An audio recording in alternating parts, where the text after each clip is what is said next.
Welcome to MELfeed.video. We are commencing a live web stream service via youtube.com from Melbourne, Australia. We currently conduct these streams mainly on Wednesday evenings, with other times to be added as more opportunities arise. Please visit our website at MELfeed.video for further information. This web video project presents old and new community TV programs. Please enjoy your stay with MELfeed.video.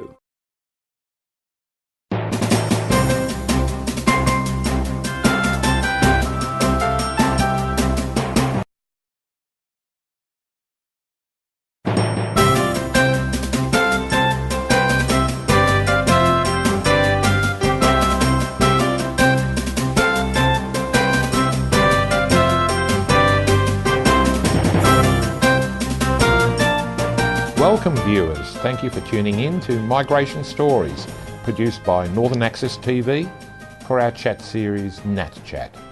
And today my guest is Gil Santos, who migrated here from Timor quite a while ago. Yes. Thanks for coming in today. My pleasure, Richard. Well, we're going to talk about your time in Timor and, your hopes for the future, but we'll start with your current work and activities here in Melbourne. But Gil, you're actually quite well known in a certain circle of people who love, music and political causes, with the band that you formed and led, the Dilly All Stars. Yes. Congratulations on that. Thank you. Now, a few years ago, you were quite prominent in the media, doing stories and that. Yes. What was that about? Well, I was growing up as a political activist in the past, and also a musician. And being musician and political activist, music is the right tools to promote the cause. I was in the music more about promoting the cause of East Timor cause at the time before independence. And so that's how I was very involved with the media, and I also more like a lobbyist at the time. Because at that time, that was like fighting for independence? Yes. That was just before there was independence? No, it was before independence. Yes, okay. During the struggle for the independence. So, well, we'd have to say that music does point to issues and does focus. And, do you think that you've had a small part to play in achieving independence for East Timor? Well, when we first came to Australia in 1985, we migrated from Portugal, where I left Timor in 1982. I see. I was only 12 years old, and my father was killed, and all my uncles got killed, and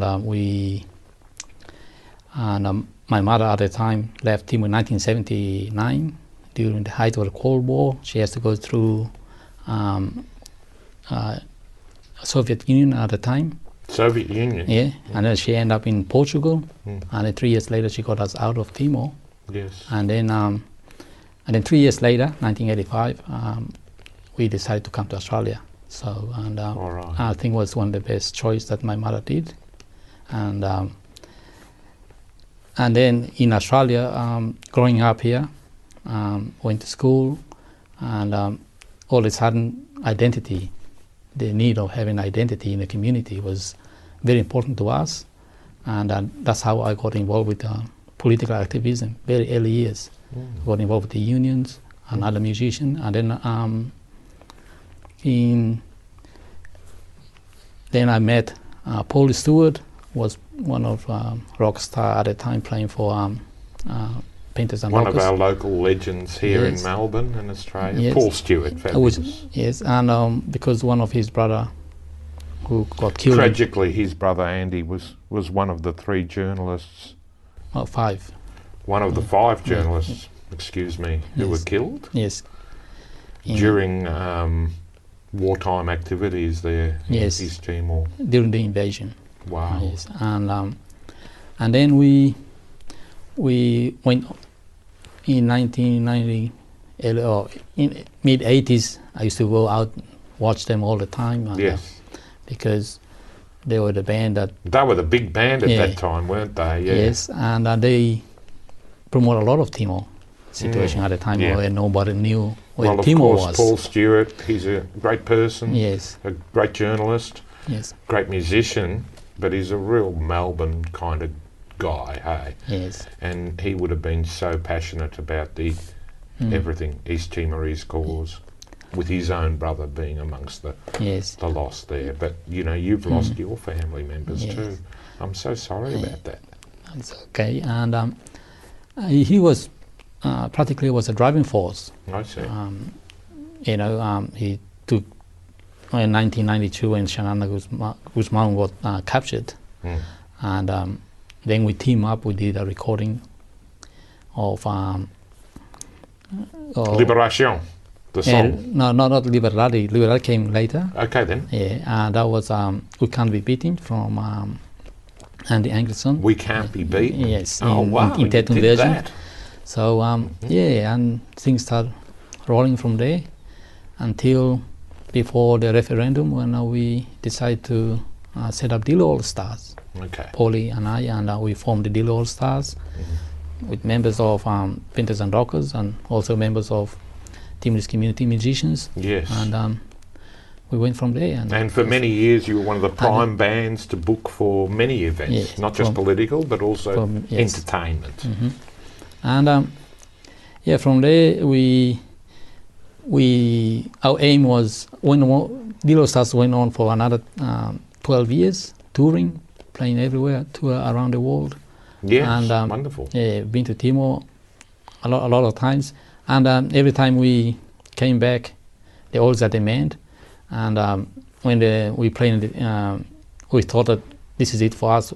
When we played on Independence Day in East Timor, 2001. Indeed. And but then there's other issues also came up and forced the band to continue on touring and playing.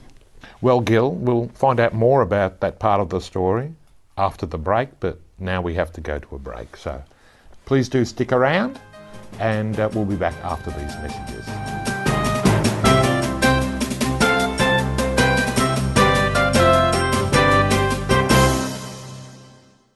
With the warmer months upon us, here are some poolside safety tips. Because not everyone can swim like Clarkie and I. S is for supervision. Always have an adult watching over the kids. A is for Oswim. Have your children taught to swim by an Oswim licensed teacher. F is for fencing. Ensure secure fencing surrounds your pool. E is for emergencies. Always be prepared. R is for rule. Ensure your family know the rules around your pool. Be safer and have fun.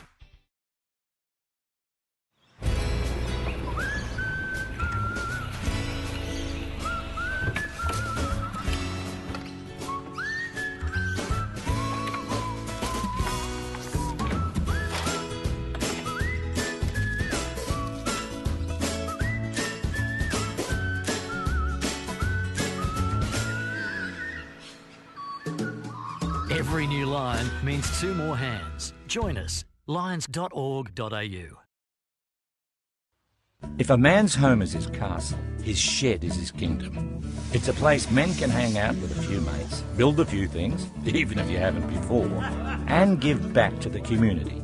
No man should be without a shed. The Australian Men's Shed Association is working to provide a shed for all Australian men, and they have over 400 already. Visit your local shed, build your community, and make a difference. Find a shed near you. It's time to give back.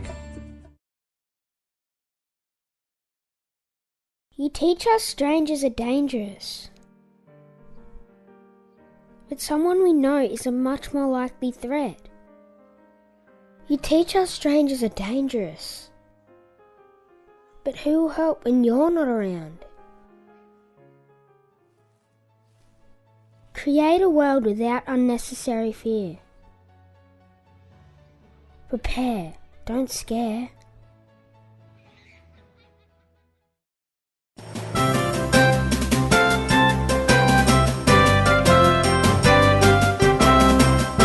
Welcome back to Migration Stories. We're here with Gil Santos, born in East Timor, but you migrated here from Portugal. Yes. Tell us that story. Yes, we left Timor as refugees because Timor was at war at the time, And but for us to come to Australia, the government, Australian government at the time didn't recognize there's always a conflict in Timor. So they always trying to play down as much as they can. And for us to come here, we had to come in as a Portuguese migrants. Right. And so that's why we had to go to Portugal and then come to Australia. And this was organised by... We went you were what, 10 years old or yes, something? I left Timor when I was 12. And when my mother got us out from Timor through Red Cross. Yes, I see. Yeah, so they do great work, the Red Cross, hey? They're really there at the fiery points. Yes. And your mother was one of the... Yes, there's 8 of us. Yes. And when my father got killed... You lost your father. And my younger sister was only a baby, and my older sister was only 12 years old. Wow. And then we decided to come to Australia. Yes. And my mother, which is a very strong woman, I admire the most. And she, gave us educations. Most of us ended up finished at schools and went on to universities. And she's a very strong woman. Yes. Well, thank goodness for that. Otherwise, we probably wouldn't have you in our country. Yes. And she did the research to think about Australia. What do you think were some of the things that she was valuing? Was very hard for her to come to Australia. When we got here, as like any typical migrants, which is no money, no nothing, and basically it's the clothes on your back. Wow. And it was really hard for her in the beginning because of the language issues. And this was late 70s or early 80s? 85. Yes. And but for us was something really good. Yes. I mean, because it's a young kid and we easy to adapt. And in Melbourne, for example, the communities here are very friendly and was really great, for us. Wow. So and that's good to hear. Yeah. And you blossomed really as a person, and then you were able to take on more responsibilities in that music project with the Dilly All Stars to do all that. And but your mother must have been, an amazing person. Yes. And inspired and maybe a bit angry. Oh, it was really hard because my father disappeared during the war, and we never knew that. Was the hardest part for me is watching my mother grieving for such a long time, and that's the hardest part.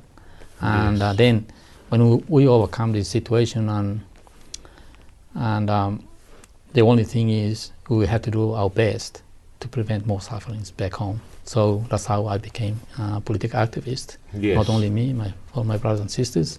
And I got so involved with Timorese cause at the time, so which is driving us to be who we are today. Well, I'm glad that Australia or Melbourne gave you an environment to do that work. Yes. It's reassuring to hear that. What's the situation in Timor now? I mean...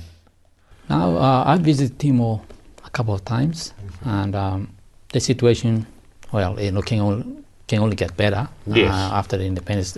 It's nothing worse than prior to the independence.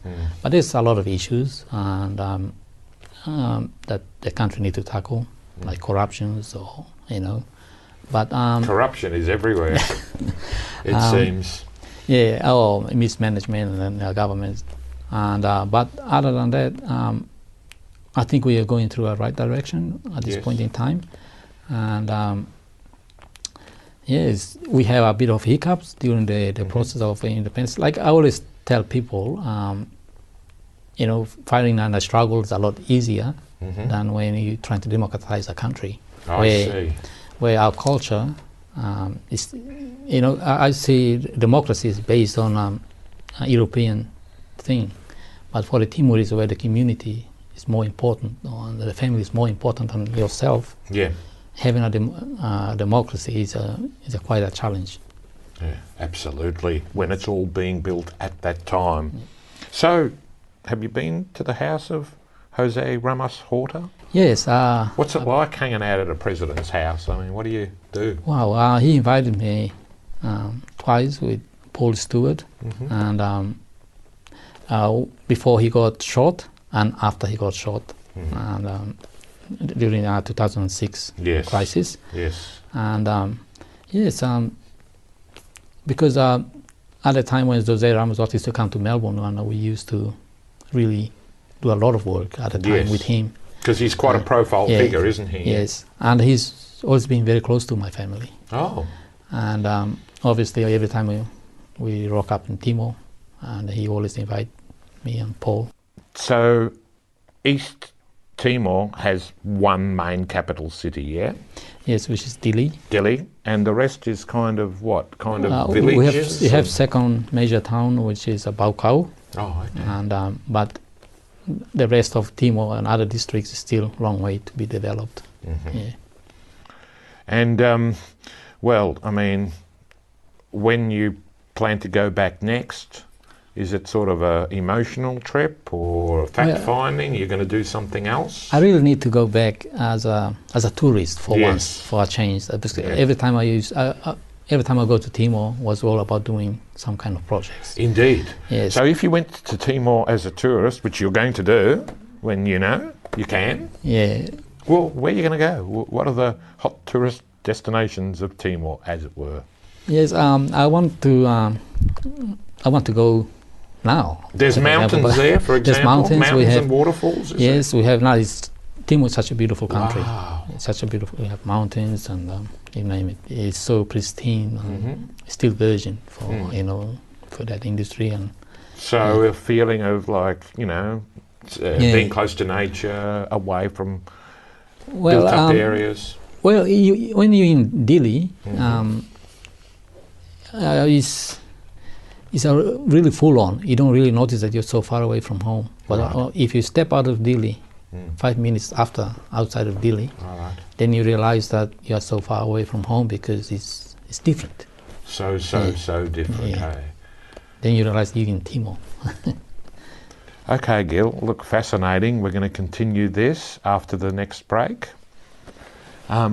Thanks. Keep watching because we'll find out more about Gil and East Timor and Melbourne after the break.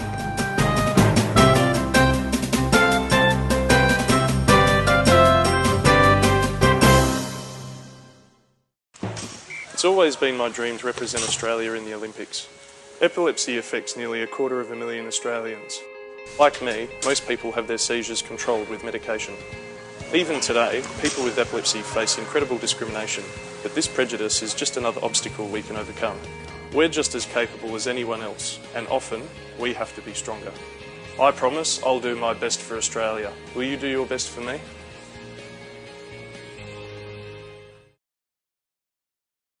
Hot water storage tanks can be a breeding ground for Legionnaire's disease bacteria.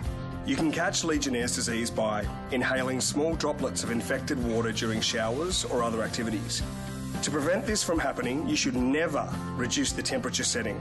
Tank temperature should be left as set by your plumber. Or eliminate the problem completely with a tankless gas hot water system. For more information, visit healthyhotwater.com.au. If you choose to speed, you could ruin lives. Someone else's, your family's, or your own. Choose not to instead. The right choice could save someone's life. Proud supporters of safety in our community. GMCU and Southern Cross Austereo. Go head on into the fast-paced world of roller sports. Come on, keep up. So tell us about your skating and your experience. Inline Plus introduces you to the world of roller sports in all its forms.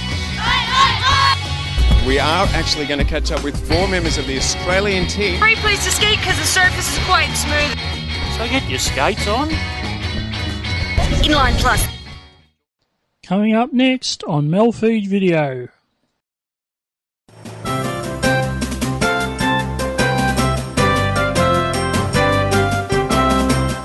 Welcome back. We're talking to Gil Santos about his plans for a holiday in his original country of Timor.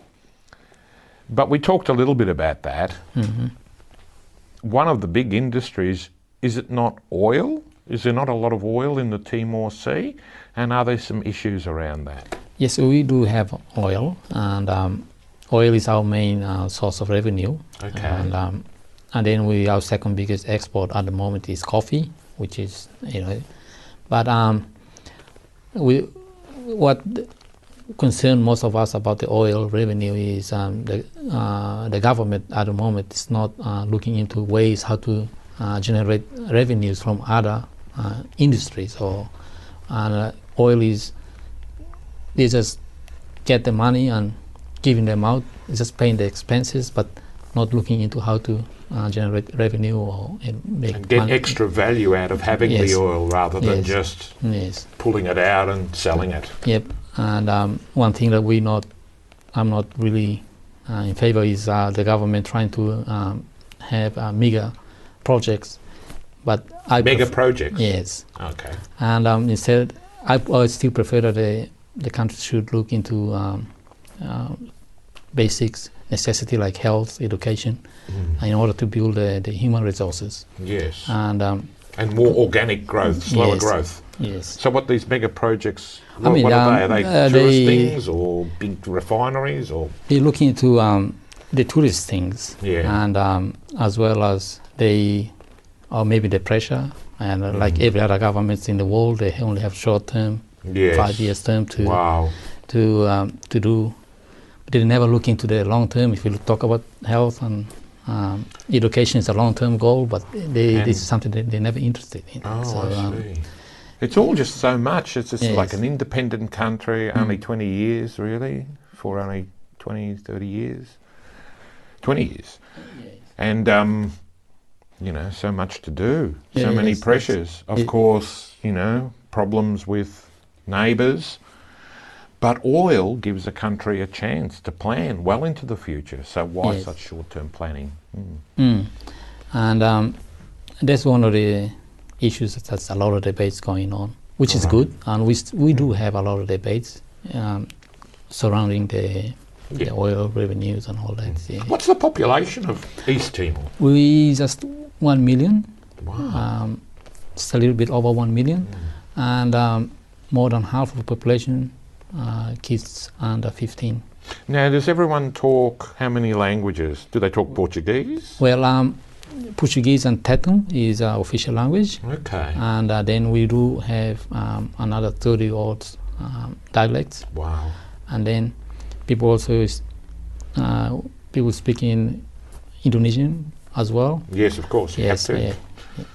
They're across the border. Yeah. So the language sometimes is an issue when the politicians try to politicize the language.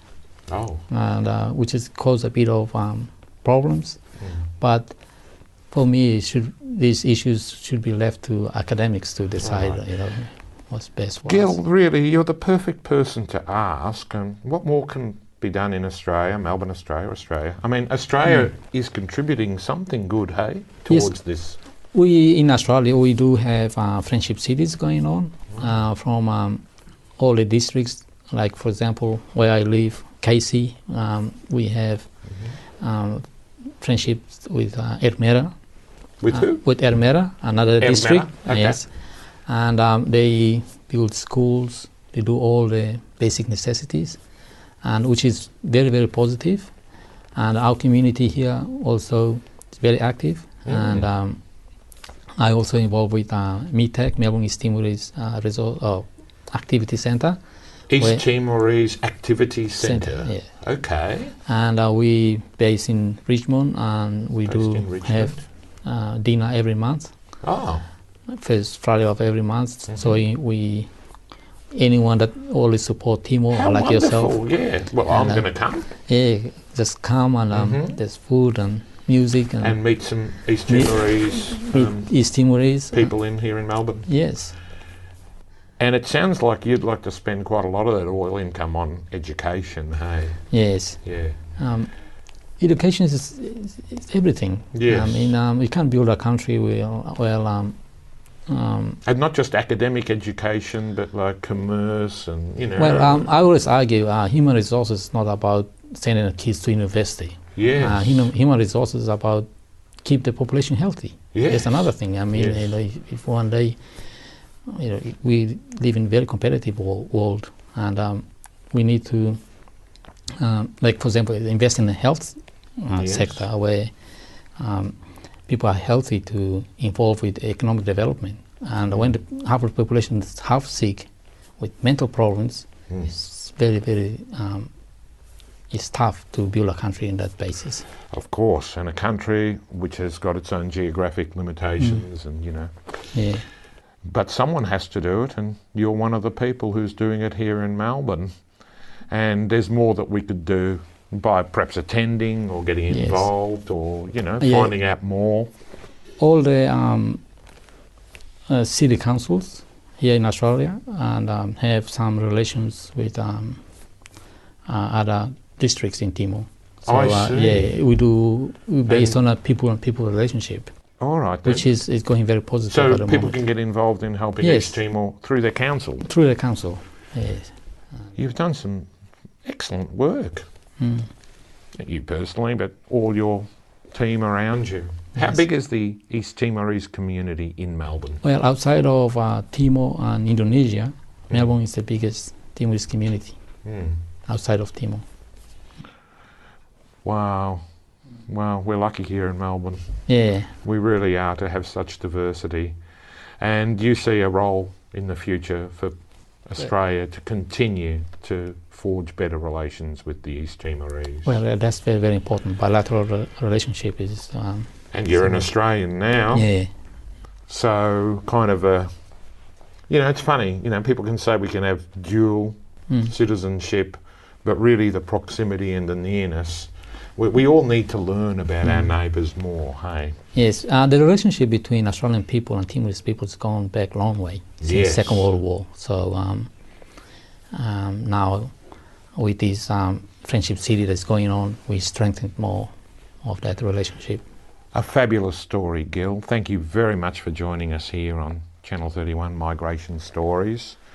And by the way, if you'd like to enjoy some of Gil's band Dilly All Stars music, it's on ABC Music. You can find it there. Yes. And elsewhere.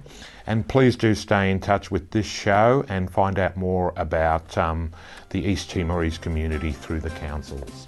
In the meantime, keep watching Channel 31 and we welcome you back next week.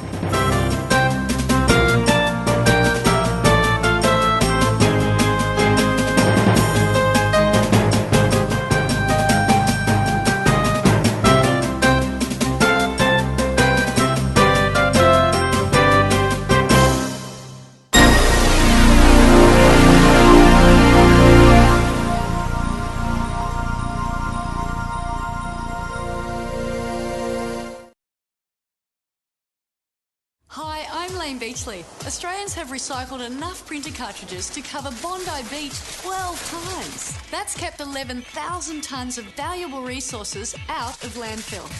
Drop your used original cartridges into the special boxes at participating retail outlets, and they'll be turned into new products from pens to road surfaces. Help us keep up the good work. Find out more at cartridges.planetark.org.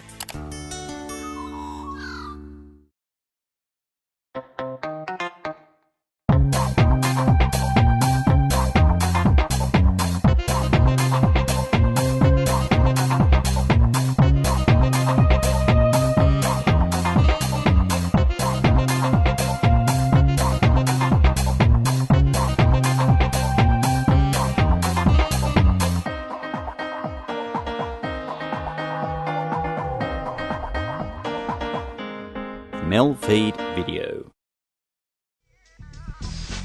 Inline Plus brought to you by Bayside Blades, Australia's inline skating specialist.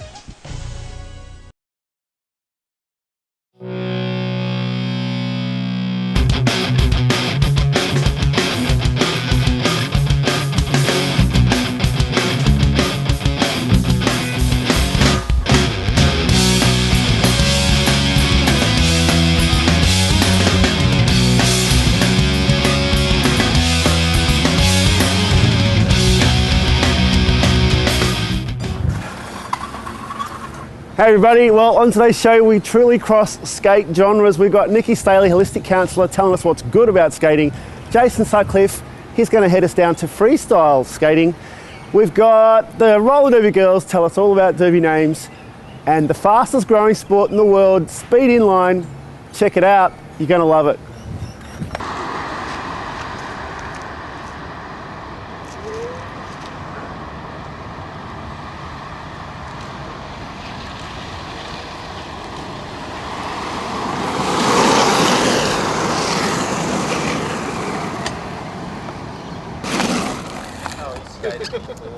Hey everyone, welcome back to Inline Plus.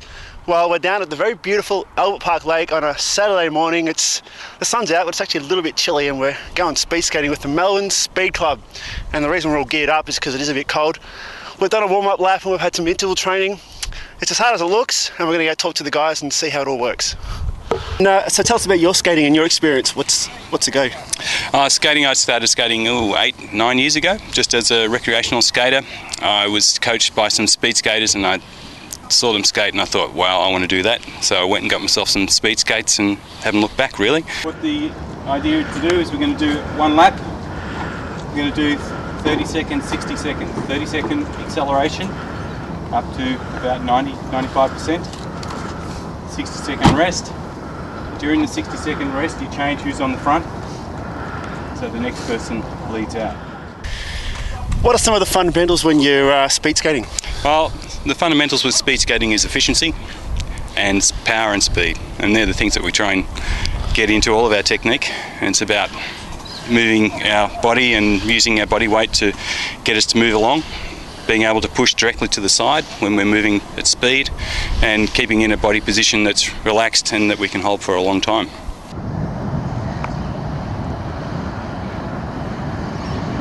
It's just like cycling, you get a large advantage when you're sitting behind other skaters. What's a good cross training for skating? Is it cycling, or is it a bit of... Definitely cycling is one. A lot of people use other strength exercises. Yoga is a popular one. All the gym exercises, cross trainers in the gym, that type of thing work really well.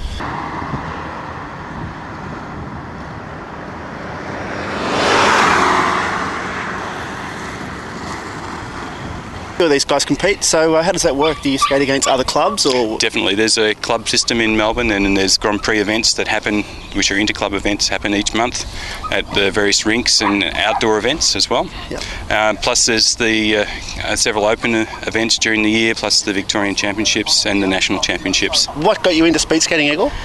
That's just a fantastic part of my life since I started speed skating about 6 years ago. I skated before, but I got into it seriously. I found a club, Melbourne Speed Club, and it changed my life really. Got into training once a week, then twice a week, 3 times a week, and so on. It's the best sport for aerobic exercise. Low impact on the joints. Fella my age, has to look out for your body, but we do it. We're a great group of people. I've met a lot of friends through my involvement with the club, and I just love it. And my wife puts up with all the time I devote to it because she likes me better now than she did before. The slim, trim Eagle machine, and his missus is going, oh yeah, that's all good. Bring it on. They're a lot of fun. They're from all different backgrounds and all different ages, and yeah, they're a lot of fun to work with. Everybody's got their own experience to draw from, and a lot of people have done various things from ice climbing and skiing and all that type of thing, come from different backgrounds, and so it's interesting to bring them all together on the discipline of speed skating to get them to do stuff together.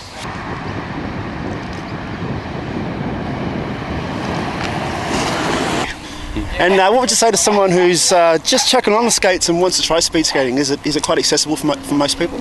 Oh, definitely. I think that if anybody wants to come skating, I mean, we have lessons for all level skaters, from novice to advanced, and come on down and put your skates on, and we can get you going fast in a little amount of time, I think.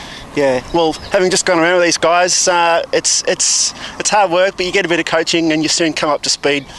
Maybe not as fast as them straight away, but you soon learn some techniques, and it's all a whole heap of fun and a good way to keep fit. No, you did well. Thanks, Darren. Cheers. So that when we push, traditionally we push to the side, glide, push to the side, glide on the rolling foot. With double push technique, we push to the side, do a recovery, and with this foot that has landed, we keep our hips moving that way, do an extension and push on the outside edge on the recovery foot to cut an arc before it comes back out to do an outside push.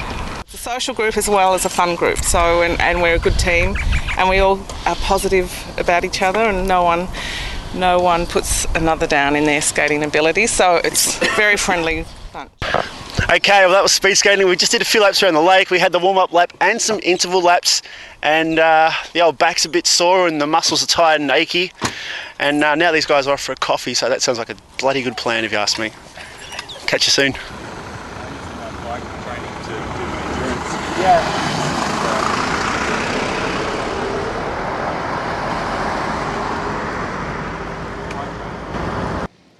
Today I'm catching up with two of Australia's best roller skaters, Nathan Sesmadia and Purdy Rawlington, and they're going to give us a brief insight into the world of roller freestyle skating, one of the more athletic disciplines in our sport.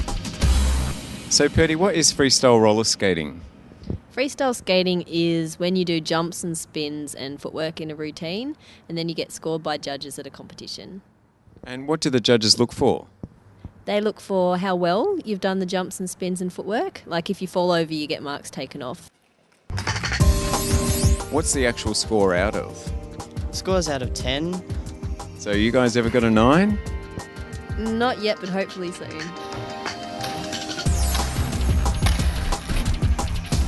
So Purdy, how difficult is it to do a jump on skates?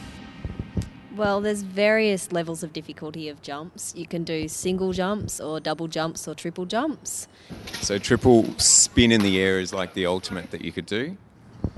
Well, hopefully there'll be quads soon, but I haven't seen one yet.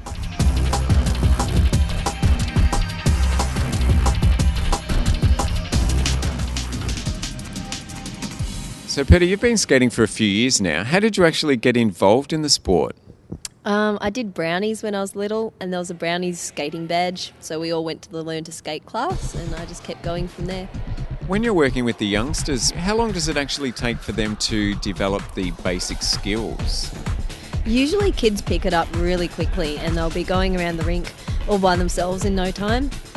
What would be the most simple manoeuvre that they would learn first? Most kids love doing something which is called shoot the duck.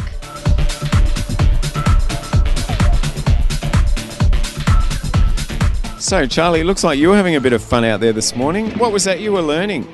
I was learning to shoot the duck. Sounds pretty hard. What is it you have to do to master the shoot the duck? All you have to do is crouch down and stick your leg out. Oh, that sounds pretty easy. What about you, Brooke? What's your favourite thing to do? A coffin. A coffin? And how do you do a coffin?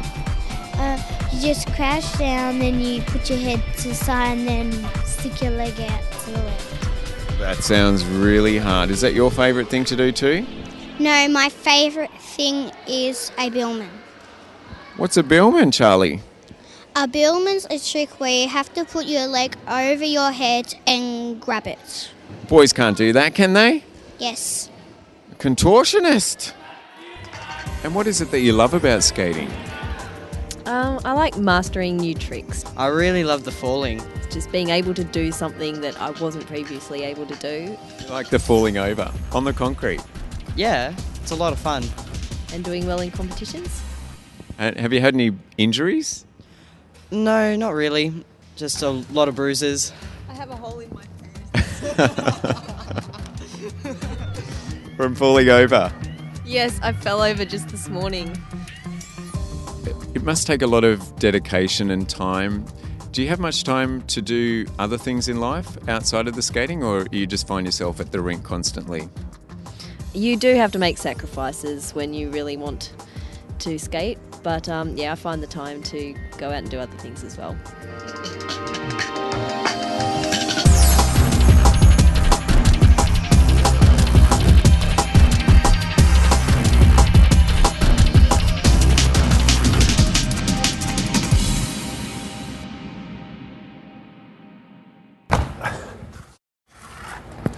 Straight after the break, we find out what's in a derby name and we catch up with holistic counsellor Nikki Staley.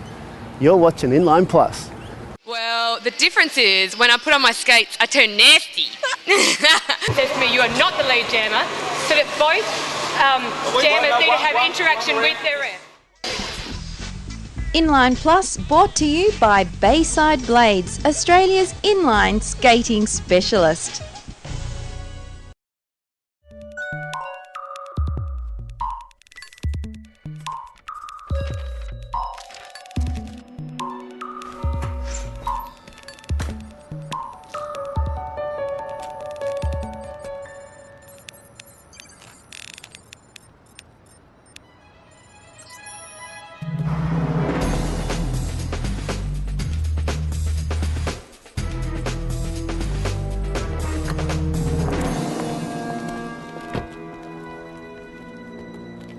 So, you think you're ready for this? To take on the world? Why not?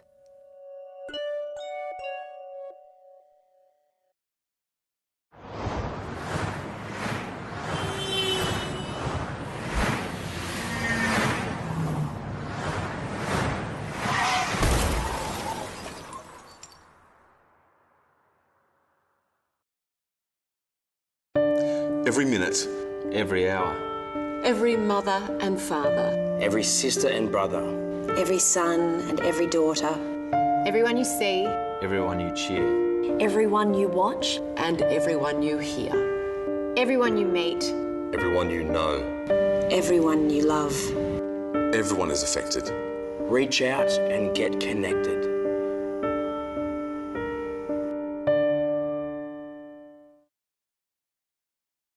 The new website for Inline Plus TV is natsport.tv/Inline Plus.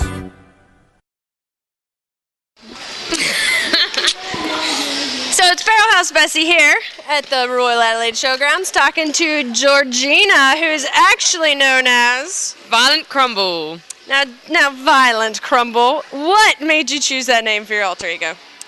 It was actually a vote amongst work colleagues. We had a number of different names, and the whole office voted on my name. We like Violent Crumble. Yeah. We're happy with Violent Crumble. Violent Crumble, what is the most exciting thing about being part of roller derby for you?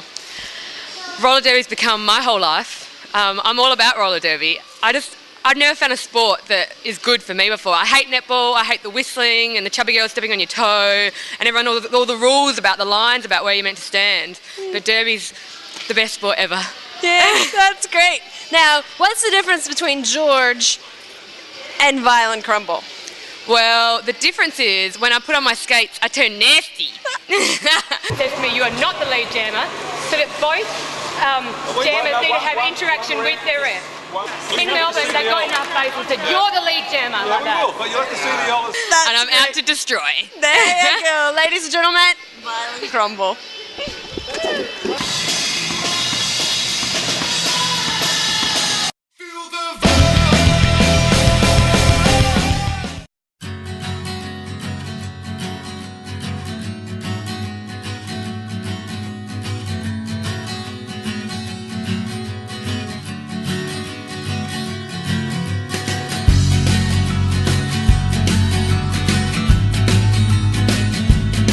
I'm Nikki Staley, and I've been skating for 30 odd years now. You grew up in the roller disco era. Yeah.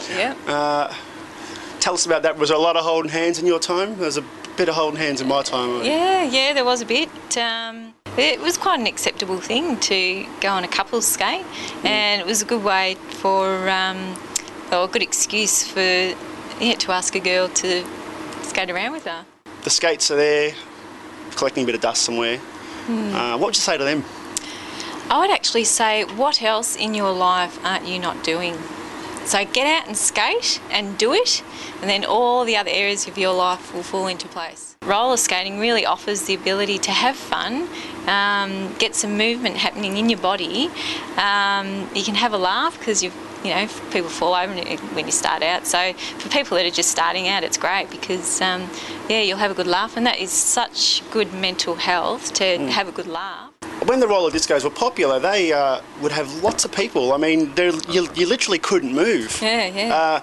And if you fell over for whatever reason, i.e. you couldn't skate, there'd be a big pile up. Oh, that's a shame, isn't it? Hi, I'm Nikki Staley, and you're watching Inline Plus. You'll keep rolling.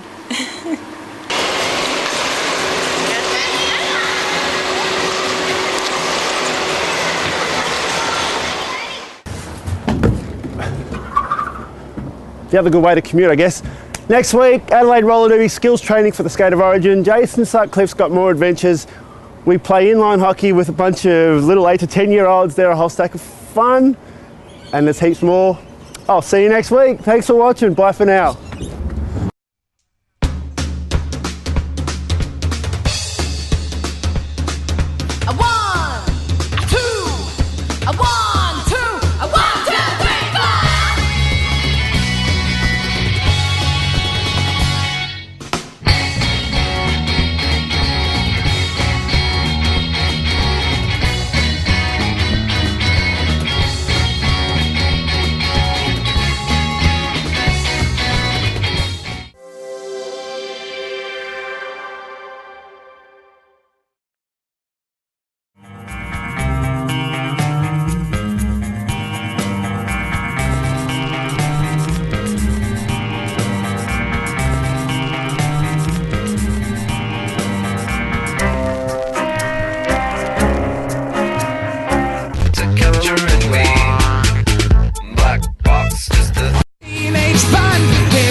Another song about a gender I'll never understand.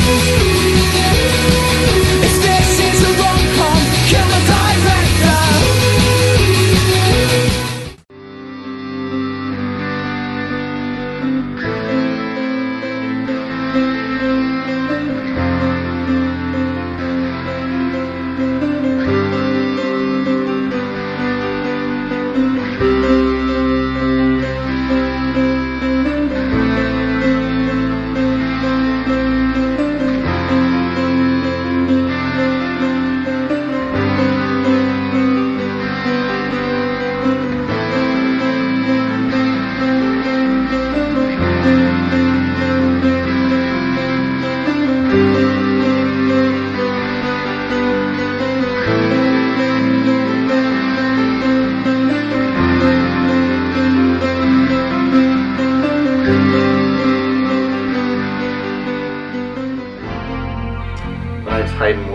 I've been skating for on and off about 12 years. I'm 23 now, almost 24. Yeah, nothing stacks up like rollerblading, it's just in my blood. It's sort of a sport where there's a limited time frame where you can be good at it and progress. Like when you're young, you're sort of growing up, getting better and better and better. And when you get to your late teens, that's sort of where you can peak. And you can only do it hard, like rails and ledges, and go big for 5 or 6 years. So you don't see like 40-year-old dudes rollerblading on handrails and stuff like that. Whereas there's a lot of sports that you can just keep doing, like skateboarding. You see guys who are like 30 just hacking around the bowls and stuff. With the majority of the big tricks I've done. To capture and win, black box, just a... If you choose to text while driving, you could ruin lives. Someone else's, your family's, or your own. Choose not to instead. The right choice could save someone's life. Proud supporters of safety in our community. GMCU and Southern Cross Austereo. Here are some brilliant news for adults who have difficulties with spelling, reading a newspaper or phone bill, or writing letters and emails. It can be easier to improve your reading and writing skills than to keep putting it off. Take the plunge. Call the Reading Writing Hotline, 1300 655 06. 1300 655 06. It could change your life.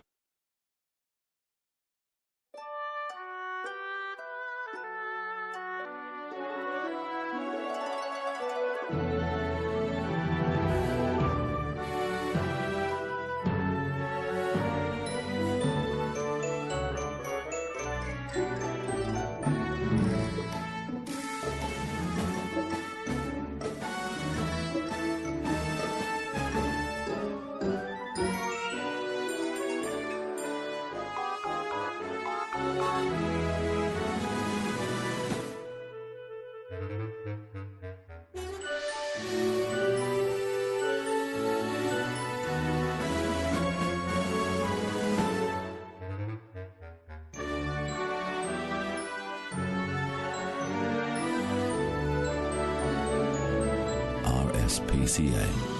For all creatures, great and small.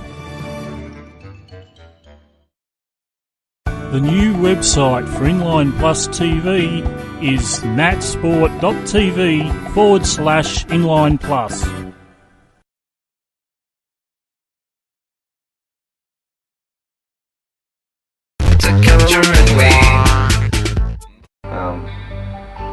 Before I've done them, I definitely haven't thought I could die. I wouldn't try them if I thought that. But when I look back and watch the footage, 6 months later or whatever, I think, the smallest mistake in trying that, I could have seriously injured myself, definitely. There's probably been three tricks, MCG, Fed Square, and the Higgs Top Gun Jollymont ledge, and I was trying this gap over a walkway to a ledge, and I fell, and luckily I flipped over and landed on my butt instead of on my head, but yeah, easily could have died. Why do it?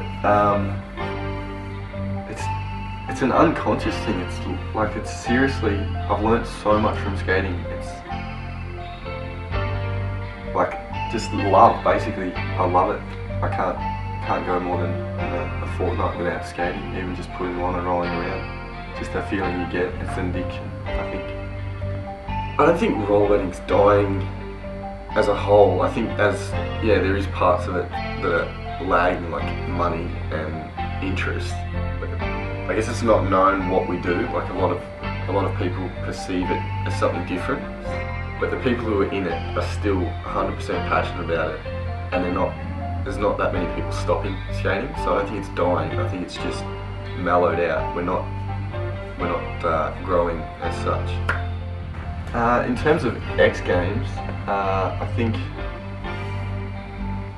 rollerblading, we got in too hard too early in terms of us showing what we can do.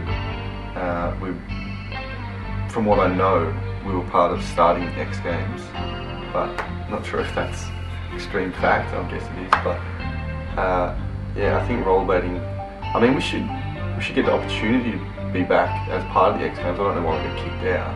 I mean, rollerblading is an extreme sport in basic terms, but yeah, I don't think we're right for it. When we started, too soon, I think. So many sports like skateboarding, football, basketball, they have clinics and stuff like that, and rollerblading just sort of sits there in the sidelines, and you get kids, I think people that start rollerblading are the kids that accidentally find it. So I think it just needs more exposure to the younger generation so they can see what's out there.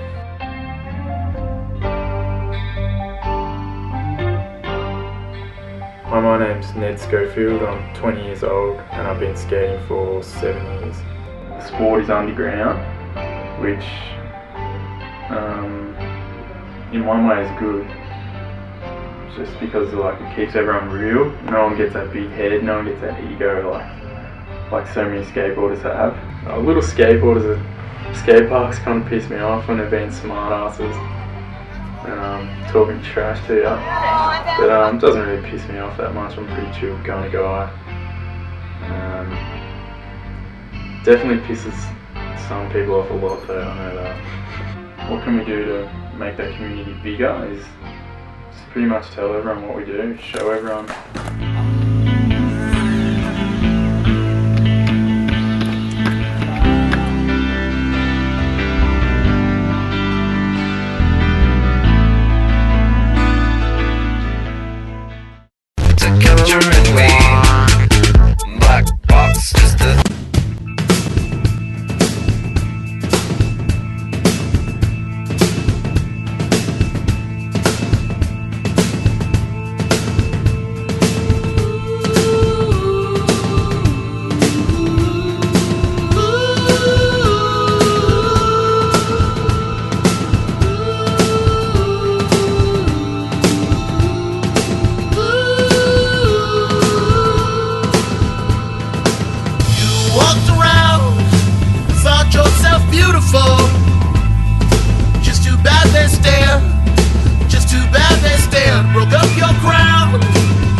Inline Plus was brought to you by Bayside Blades, Australia's inline skating specialist.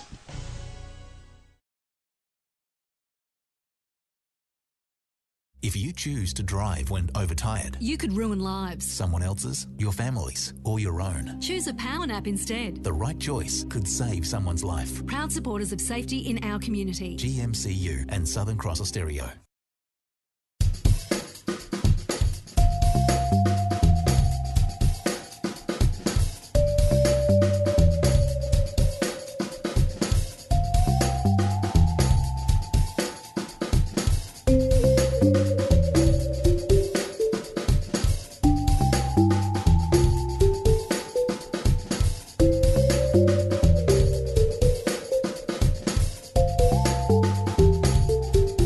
MELfeed.video. Alleluia. Om Mani Padme. Om. Allah.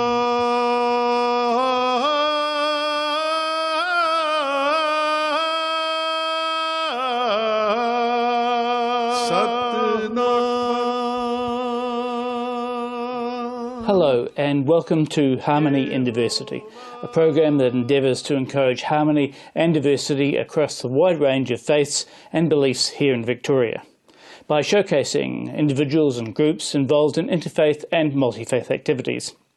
In today's program we take a look at the interfaith network of the City of Greater Dandenong and the bus tours it runs to various faith venues. I spoke first to Helen Heath about the Interfaith Network and how it started. It began in about 1988 with a local issue in the community where the Access and Equity Officer was asked to come up with a solution to dealing with that problem. A group of people were labelled as being all the same and unfairly criticised because of the behaviour of one or two. She decided to come up with a positive solution and look at positive role models as a way of coming to grips with that rather than look at the problem. And she looked around and felt that faith leaders in the community were ideal role models, that they'd be listened to by their communities and would have some influence in changing the way behaviours were seen and community attitudes were changed. Has it been very successful? We think so. It's been going for some 22 years now and still goes strong, with some 60 or so faith leaders as part of that network. We think it's the first one in Australia, formal interfaith network, certainly the first one in partnership with the local government. Has it been useful for it to have been made in partnership with a local government? I think it's essential, the partnership. It's equal but independent, so each body can speak on their own, but most often Council and Interfaith Network consult with each other before speaking. It's essential, the kind of support that Council can offer, being a civic authority that gives permission for all sorts of people to be involved and community acknowledge. It's really important for the faith network, which is made largely of volunteers. What sorts of things has the Interfaith Network done over the years? Well, I believe in the early days they used to take banners of the different faiths to different communities and talk about their faiths. They used to have forums and discussions. Tours to places of worship started very early on in 1991.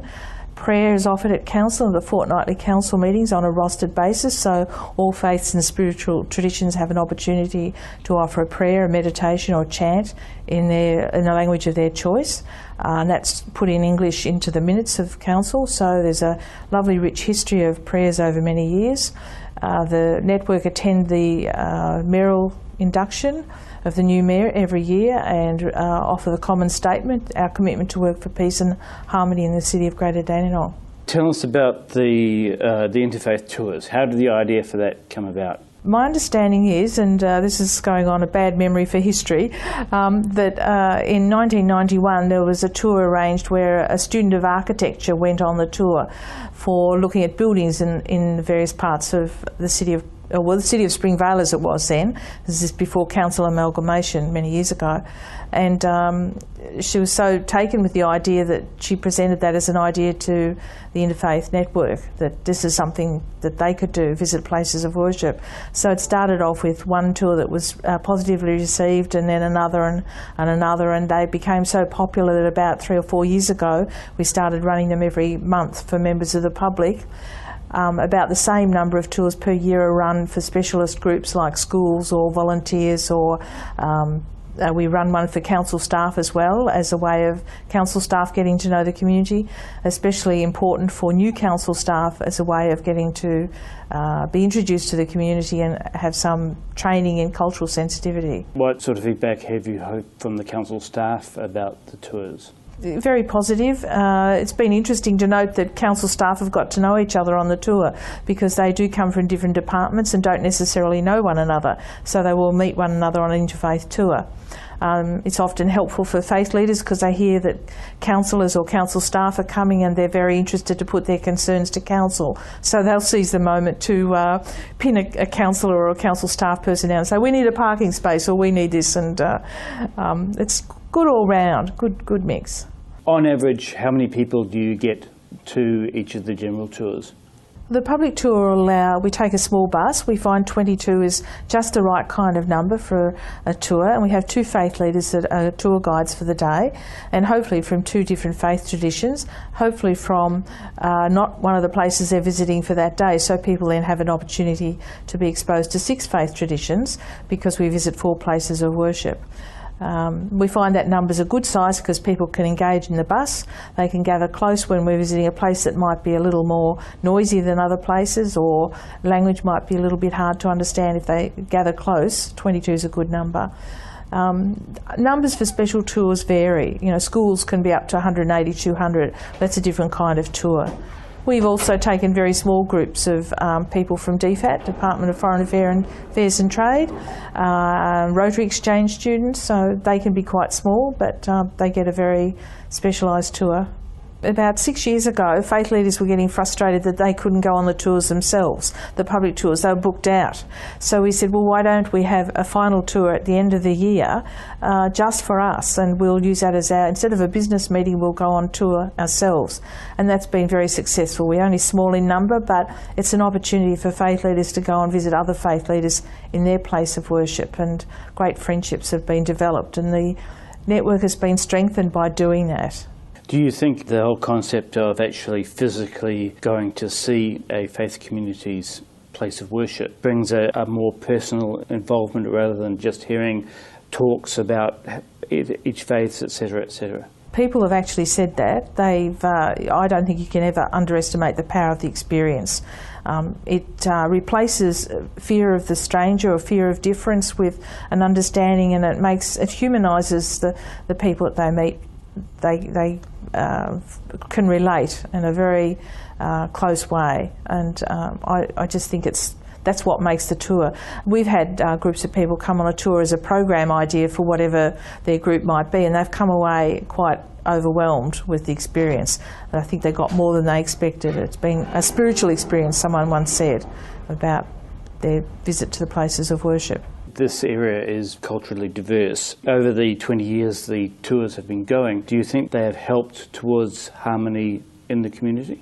I think so. I think it underpins a lot of what people go about. I think people find great pride in being part of a community that is so diverse, and there are some challenges, but generally the community relates really well and prides itself on being part of such a diverse community. It's important to people to live here and be part of that diversity and live in harmony and understanding. You don't have to agree with someone, but you can at least respect and understand what someone else might believe and think and practice.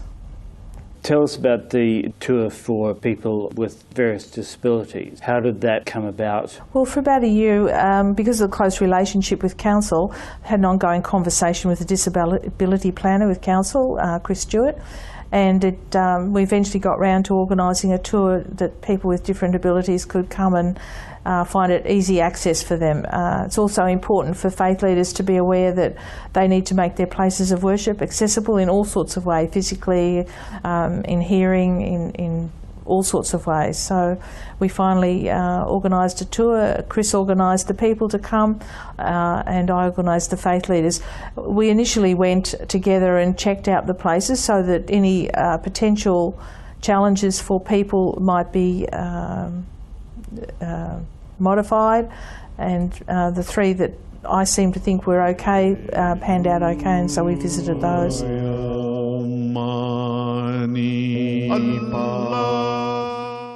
Australia Day means a time for reflection in one way. We're really lucky to live in such a country, and it's really an opportunity to connect with people who are really close to you and important in your life. I hope and wish for a society that truly respects everybody in every shape and form. On Australia Day, I'll be actually at the tennis, and I'll be sharing that with my friend. Doesn't get much better than that, really. Get together on Australia Day. Go to australiaday.org.au to find out how.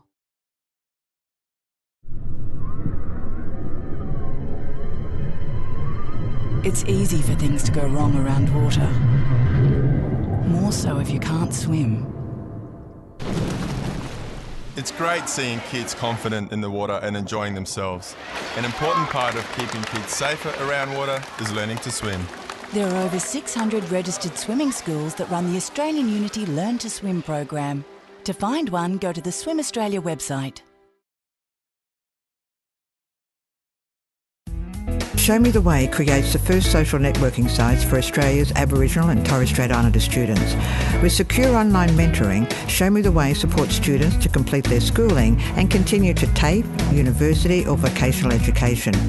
Show Me the Way connects students with e-mentors from corporate Australia. With secure online mentoring, Show Me the Way supports students to complete Year 12. To donate, visit showmetheway.org.au.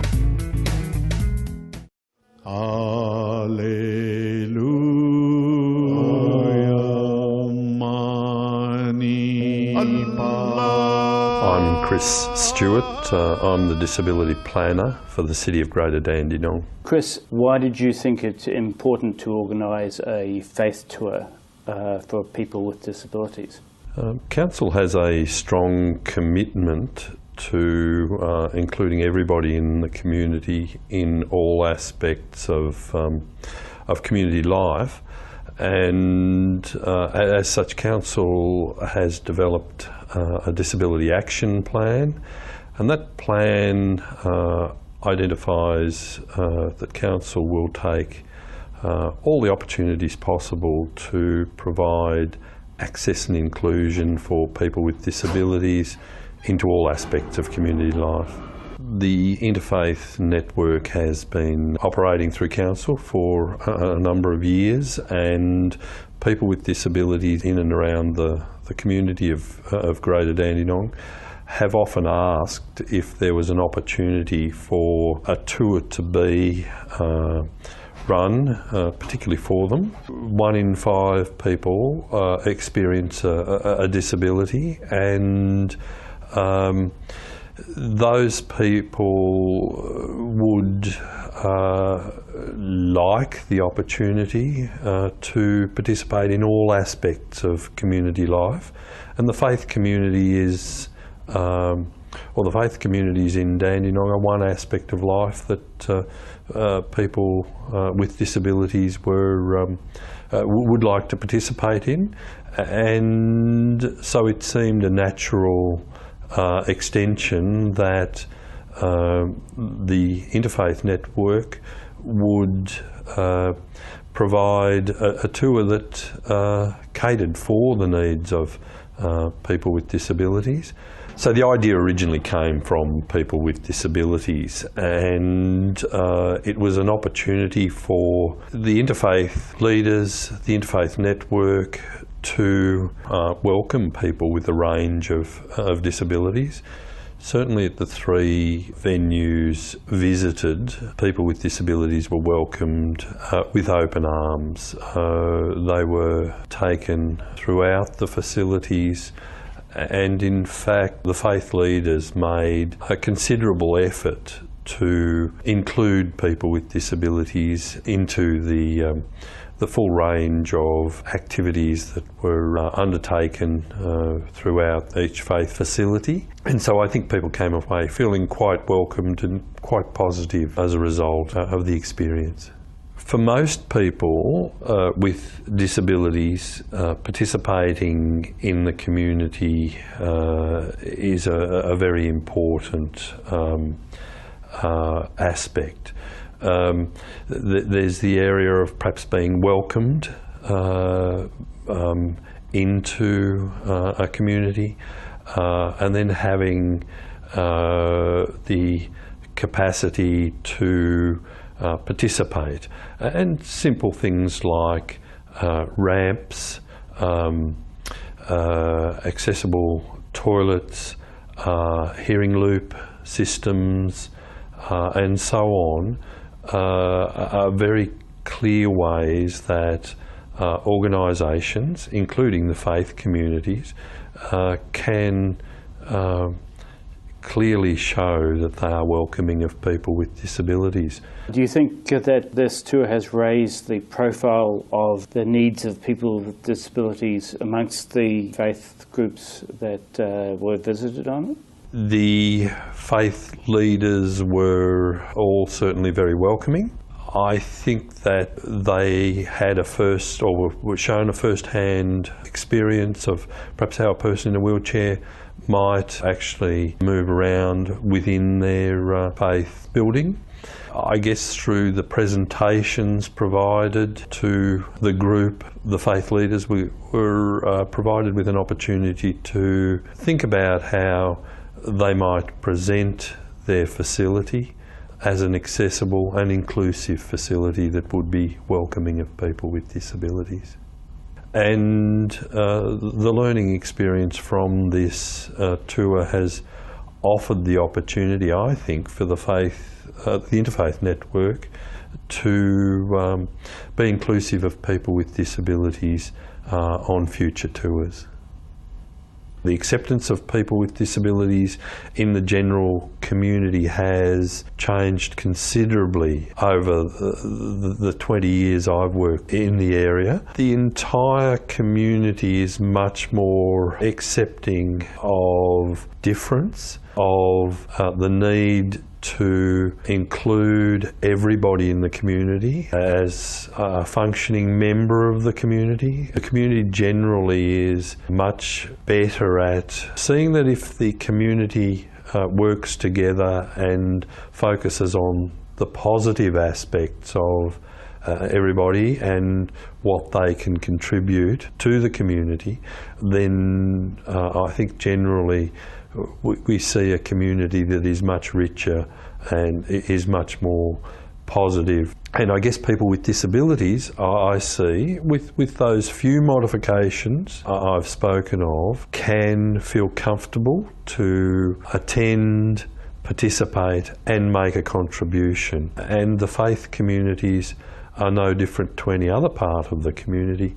It's that opportunity to interact which is so important, with breaking the ice, with welcoming everybody as a part of the community who has something to offer.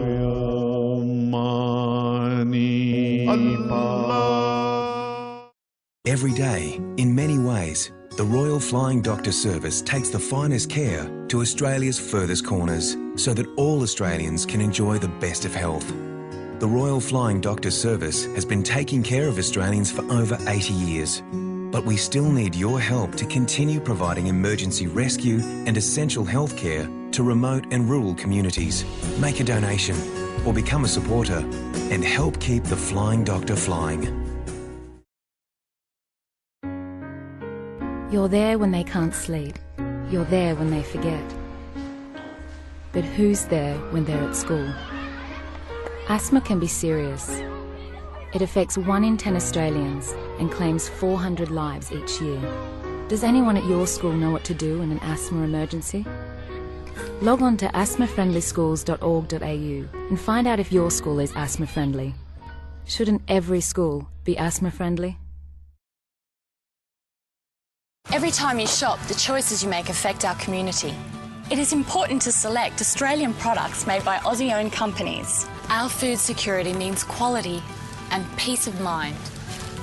Your purchasing power keeps your dollars multiplying in our economy, keeping jobs, profits and decisions being made right here, which is better for your children.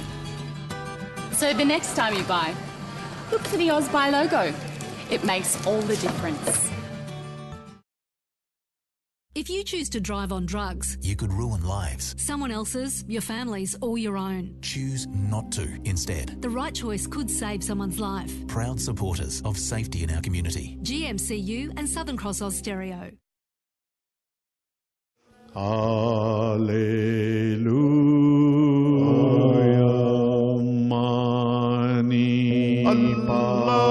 Welcome back to Harmony and Diversity. One of the places of worship we visited on the Interfaith Tour was the Hindu temple in Carrum Downs. While there, I spoke to Arun Mahindran, the Secretary of the Hindu Society of Victoria, about his faith and his involvement in interfaith activities. The faith, Hinduism, is not a religion like, it's our way of life. So in that, we grew up in it, and that's the way we do things every day. Give us a brief outline of the main points of your faith as you understand them. So, Hinduism believes in one supreme God, and then Hindus also have a strong belief in reincarnation. And we take several births to expiate our karma. That is the actions of good and bad which we acquired in our previous births, which we have to expiate in this birth. And if we don't finish up all the karma, we again take a rebirth, come back, and then expiate most of the karma. So this belief helps us to actually find solace in our troubles as well as our happiness. The troubles we attribute to the bad actions we have done in this life or in the previous lives, and vice versa. So because of that, we always tend to do good so that we shape ourselves to have a better life in our next birth. So you said Hinduism believes in one God, but there's many deities. So how does that relate? You believe all things are part of the one God, or? Well, India is a very huge country, and it has over 200, 300 languages, and they're far apart. In thousands of years ago, although the philosophy was one God, but each of those group of people thought or perceived God in different ways. And they started making, or they said, one group said he will look like this, and others said, no, he has 4 hands. So these all things, objectives, they reached. And as time passed by, when civilization started moving closer and closer, some of the residue still got into the thinking of the people. So now what we have done is we have provided different deities to do different type of jobs. It's all, I would say, mythologically. We have many deities of the same Supreme, and they perform different things to satisfy us. I noticed while we were going around the tour, you said certain deities have different attributes. Yes, we have now different forms. Now our lady gods, the goddesses. Saraswati is the goddess of knowledge. So most of the time we pray to her so that we will succeed in our expanding our knowledge, lessons, exams, and then reaching the final goal.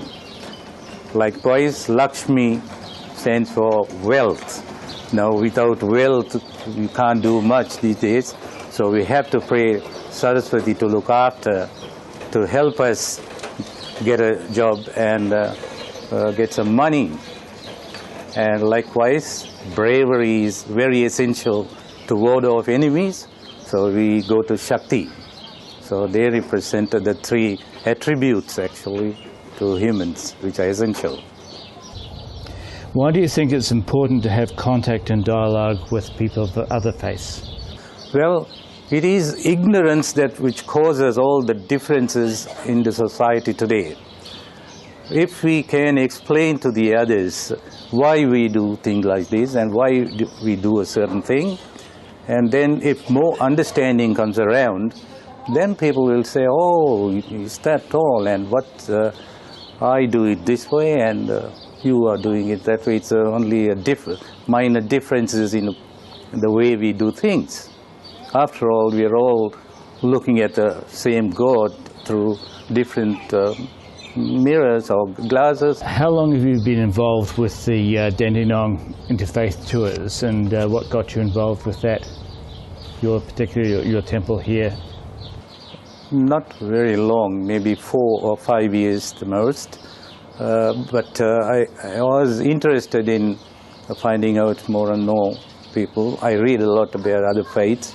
Then it happened that my friends invited me to the interfaith dinners and things like that. So I was able to go and attend seminars. In fact, I joined the Kingston Interfaith Forum, so I'm a member of that. What do you think that the underlying commonalities? Well, to me, when I read about other religions, I find more similarities than differences.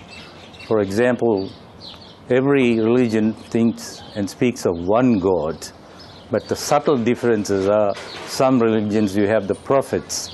Now we don't have prophets. We believe that the God himself gave it to us through our ancient rishis. They perceived the idea of God. But after all, it's the same thing in the other scriptures. Bible talks about God as Father, and we talk about God as Father, Mother, everything. And even the other religions have the same goal, but only thing we walk different paths. It's like a river having different branches, they enter one ocean.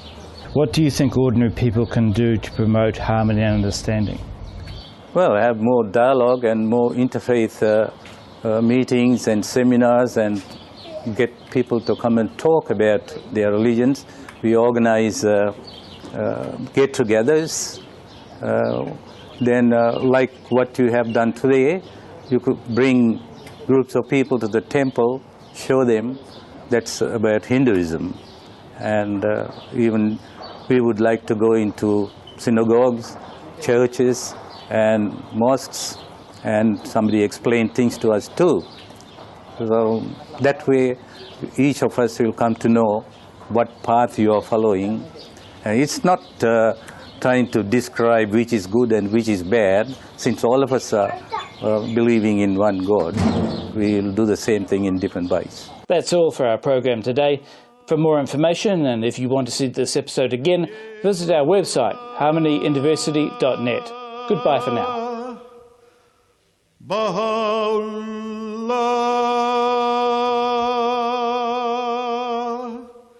Shanti Om,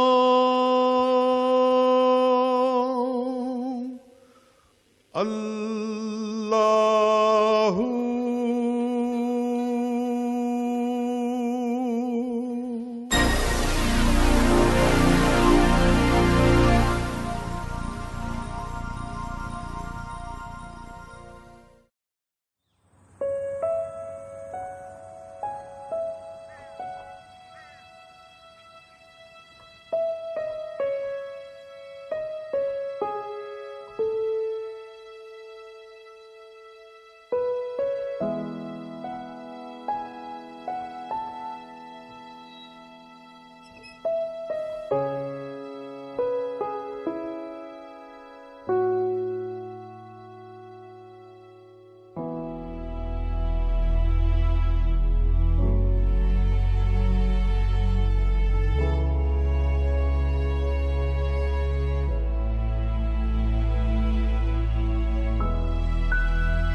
Sport is for everyone. No matter who you are or where you're from. There's no place for discrimination in sport. And everyone should feel welcome, safe, respected and get a fair go. Whether you're a player, a spectator, a coach or an official. What do you want from your sport? Are you ready to make a difference? Sport is for everyone. And everyone starts with you. Keep your sport inclusive, safe, fair and fun. For more information, go to playbytherules.net.au.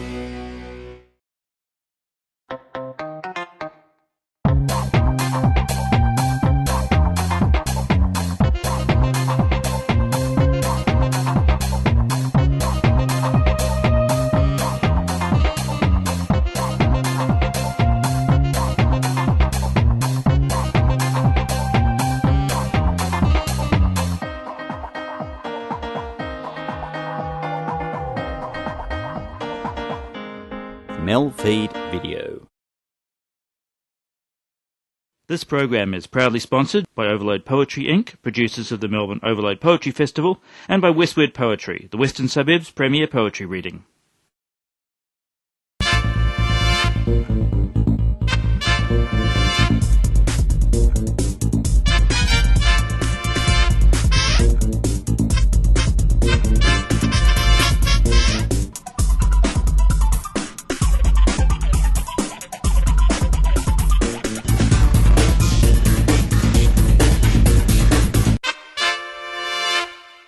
I'm going to start by reading Pancake Head.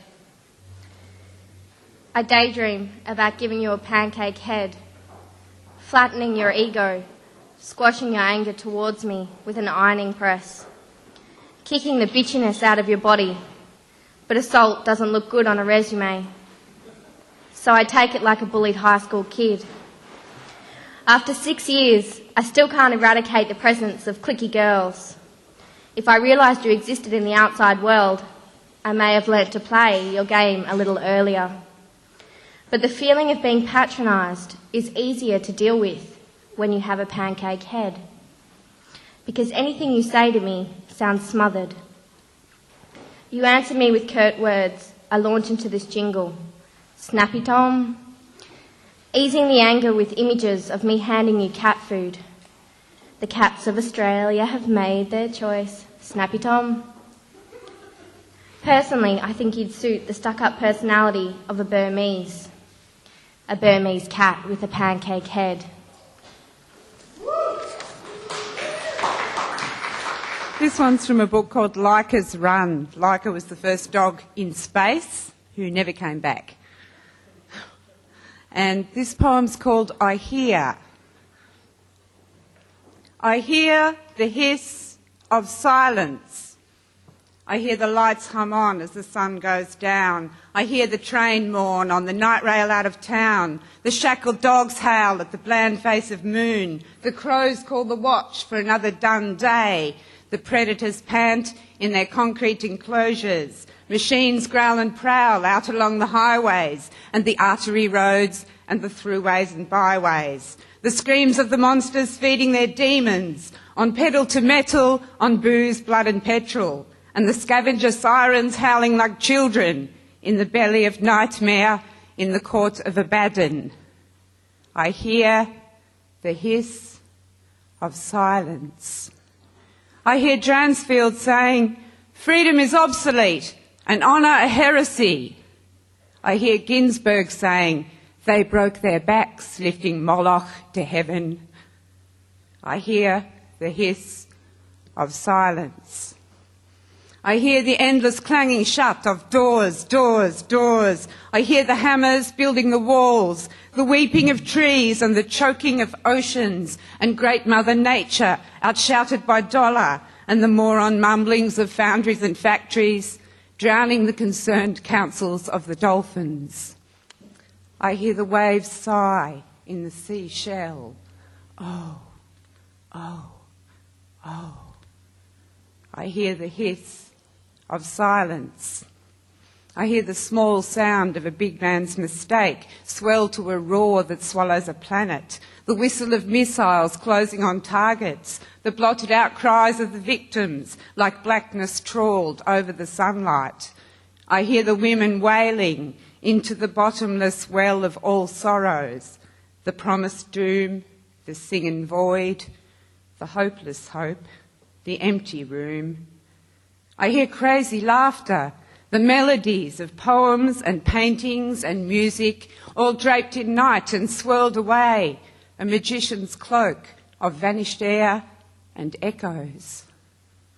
I hear the hiss of silence. I hear they'll torture a man to death for trying to love his fellow humans. I hear the hiss of...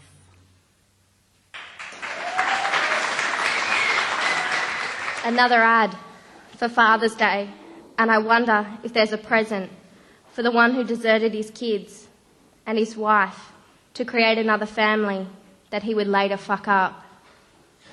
Is there a present for the one who doesn't understand what he's done? Happy Father's Day, you cunt. I was wondering what to read tonight, and I thought I'd read a poem which is a celebration of the power of the word, and a celebration of poetry. It's called Sex at the Poetry Workshop. She came in as we sat around the table discussing weaknesses in our poetry. She told us one of her girlfriends hadn't had a man for 4 years and was looking for a safe one-night stand. She told us her friend was coming to look us over. We adjusted our appearances and discussed the importance of metaphors.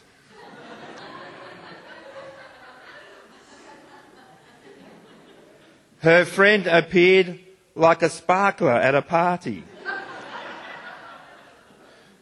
We stood up straight and smiled, took turns to kiss her hand as if we were all romantic poets.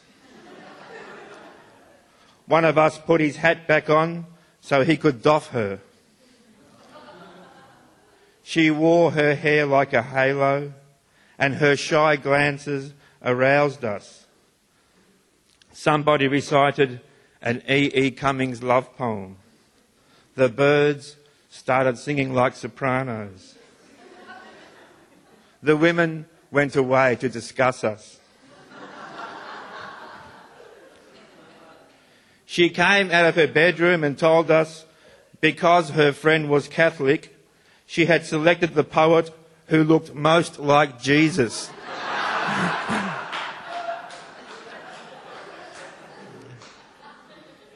The chosen one rose to do his duty. I tried to wish him luck, but he'd said, I'd rather stay here writing poetry with you. I said, but this is a perfect poetry opportunity. His beard moved as if he was trying to smile. He left the room as we checked our watches, shuffled our drafts, listened hard for the softest sound, and returned to the possibilities of language.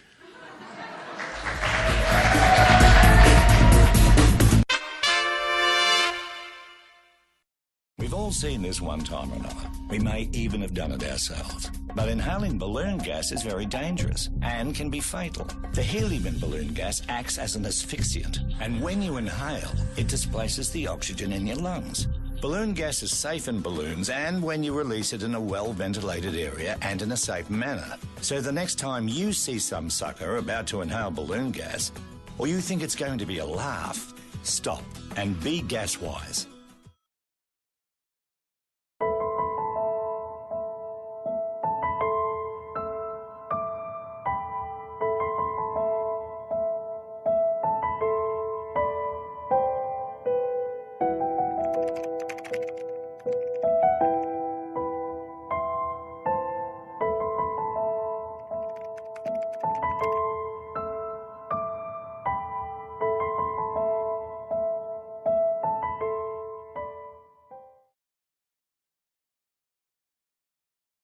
you choose to drive when overtired, You could ruin lives. someone else's, your family's, or your own, Choose a power nap instead. the right choice could save someone's life. Proud supporters of safety in our community. GMCU and Southern Cross Austereo. Behind every great athlete, there is a great support network. Australian Athletes with a Disability and Wheelchair Sports Australia help athletes realise their full potential. Gonna go from 3. Yes! No matter their ability, we're there to support them. Sporting opportunities for all abilities. For more information, visit sports.org.au.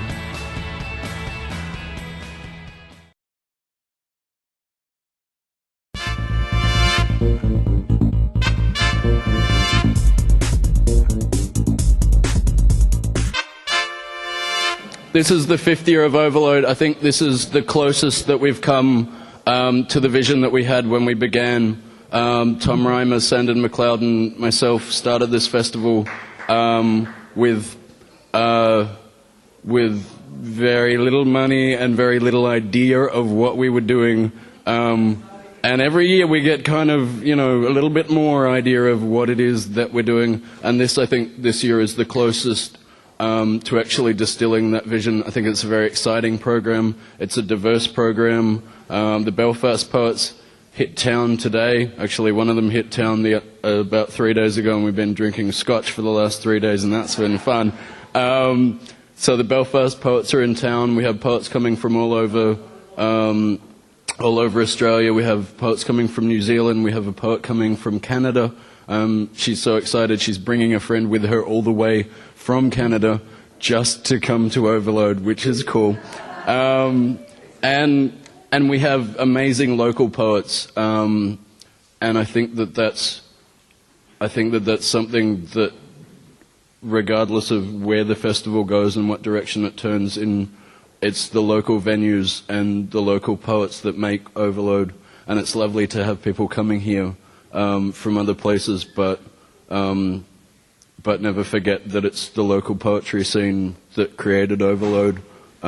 Without the poetry scene in Melbourne, which is the most just beautiful, giving community, there wouldn't be an Overload, there wouldn't be a need for Overload, there wouldn't be the possibility of this festival.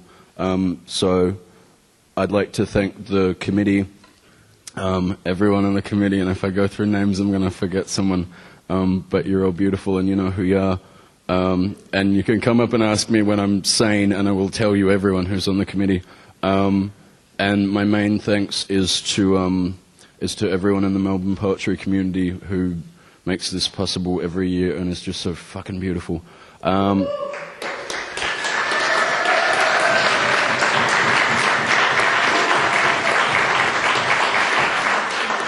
Now, I need to do one thing before I introduce the next speaker. Check it out. This is very cool. This is, taking it to the streets. And that's what it's about. Taking it back to the people and the people is where it belongs. That's the end of my speech making. I would Okay, no polite applause, but you can scream if you want to. Cool. Okay. We'll work on that over the next 16 days. I would very, very much like to introduce the Mayor of the City of Yarra. City of Yarra has been incredibly supportive of us through the life of the festival. We're on to our third Mayor now, and this Mayor is very cool. We like her a lot. Would you please welcome Mayor Jackie Fristacchi.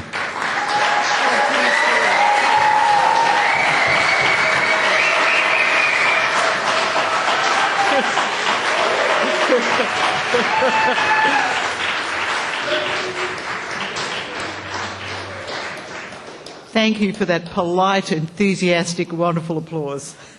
And Steve, thanks for that introduction.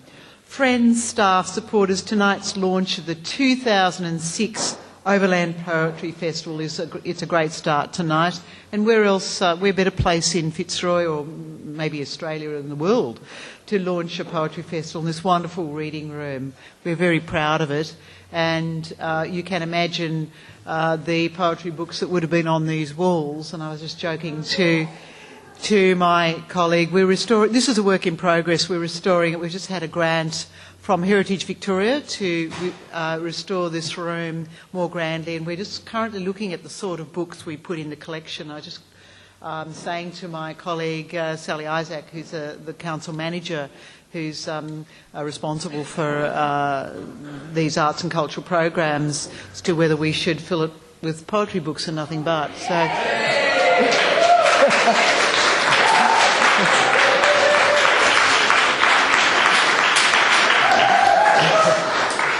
I don't know if that's, some of you might know whether that would be the world's first, sorry? Only, that's right. Melbourne, maybe Fitzroy poets, Yarra poets. And the challenge to the community would be, let's fill this room full of Fitzroy poetry or Yarra poetry or Melbourne poetry. Anyway, it's a wonderful thought. It is certainly a pleasure to be here. Council traditionally at any function acknowledges the Wurundjeri community as the first owners of this country and as the custodians of the cultural heritage of this land. No doubt they had their own poetry, and it's very fitting to think of that as well. And there are other Aboriginal and Torres Strait Islander people who've lived, worked and contributed to Yarra.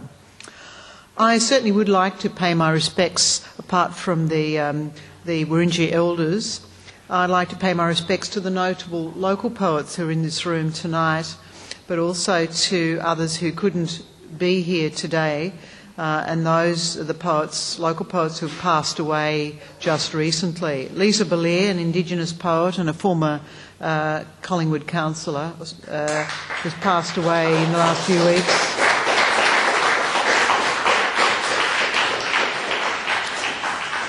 Another poet, Patrick Alexander, who's associated with the Fringe Festival.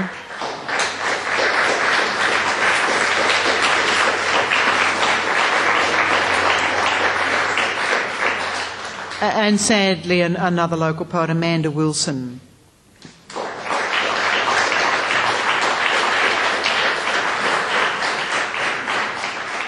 And this festival is dedicated. Sorry, there's another one. Shelton Lee, another one who passed away. Thank you. We should have had you writing the speech for me too. Thank you. But Shelton Lee, another one. And we need to dedicate the festival to the memory of all poets that we've lost, but also to the current poets, and including the poetry we've just heard and are about to hear. The City of Yarra is a vibrant and cultural, artistic community, and we're delighted in Yarra to support the arts. We know how important the arts are, including poetry, to the community. We know how important they are to economic activity. We know how important the arts are and poetry to just life. The history of poetry readings and events in Yarra goes back a long way. No doubt this town hall goes back to the 1870s. No doubt there were poetry readings in this room when it was a library. The Ewing Library started, and this town hall has been the place for culture in the city of Fitzroy, where not just poetry but the wide range of culture that we experience. But in Yarra and just locally, we've got the Rochester Castle, which has poetry readings, the Perseverance Poets. The Empress of India has poetry readings, and I know it's not on my list here, but the Lord Newry Hotel in Fitzroy has had poetry readings as well. The Easy Chair, the Barleycorn Hotel and Babel at Bar Open also are contributors. There's also a brand new monthly, Lentil Bash Poetry. I must admit I haven't seen it, but no doubt it's also a wonderful contribution. There's a music gig at Lentil, and also we've got the Abbotsford Convent, which is a fabulous repository for arts and growing and becoming more popular. We've also got, of course, this local area, Gertrude Street. We've got a new foundry, the Foundry Artistic Centre in Queen's Parade. So we're very lucky in the City of Yarra, and I'm really proud to be Mayor of such a vibrant community that we have, including all of you. As I said, we're proud of this history, and we take an active role in supporting artists. We do consider ourselves fortunate to be supporting an organisation like Overload Poetry. And Stephen Smart, your director, look, having organised 5 Overload Poetry Festivals is a fabulous feat, and we really need to give Stephen a round of applause for that fine effort.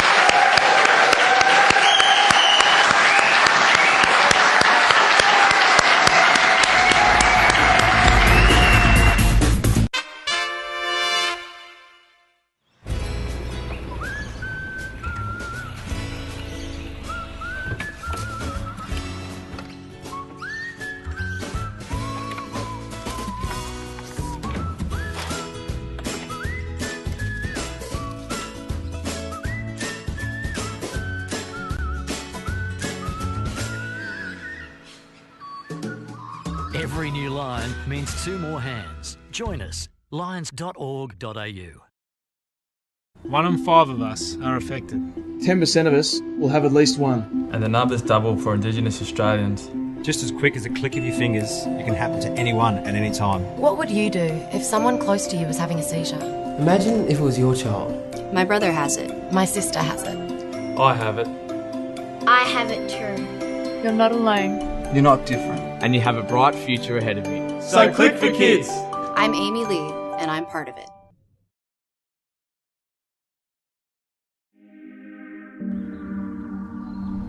No one knows what to say.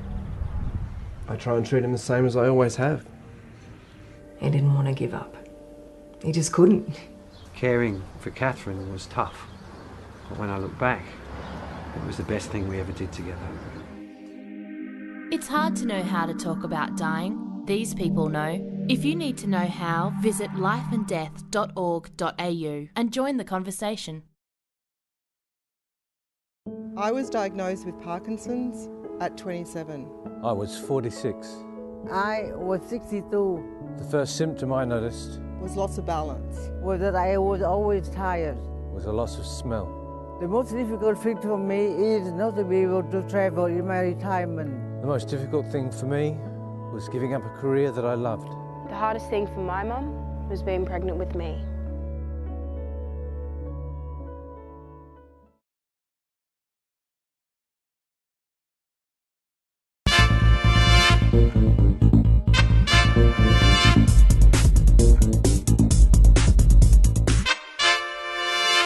Everyone who knows me knows I can be a little crazy at times, so this one's called New Brain. The supermarket is bright, happy, feel-good music from the overhead PA hums, a stark contrast to the checkout chook behind the register. Will that be all, she asks, holding a small packet of Lifesavers. You don't sell New Brains, I say, scouring my wallet for 60 cents. You should try the butcher down the road, she replies. I look at her strangely and cock my head. I don't want to eat them. She looks at me blankly. I think she may be in need of one too. Smashed up his flat and trashed his life, held his girlfriend to the light with a kitchen knife. Cops came with guns and he closed his eyes. Handcuffs were bypassed for leather ties. Snapped the straps and bashed his head, screamed at the coppers, I'm dead, I'm dead.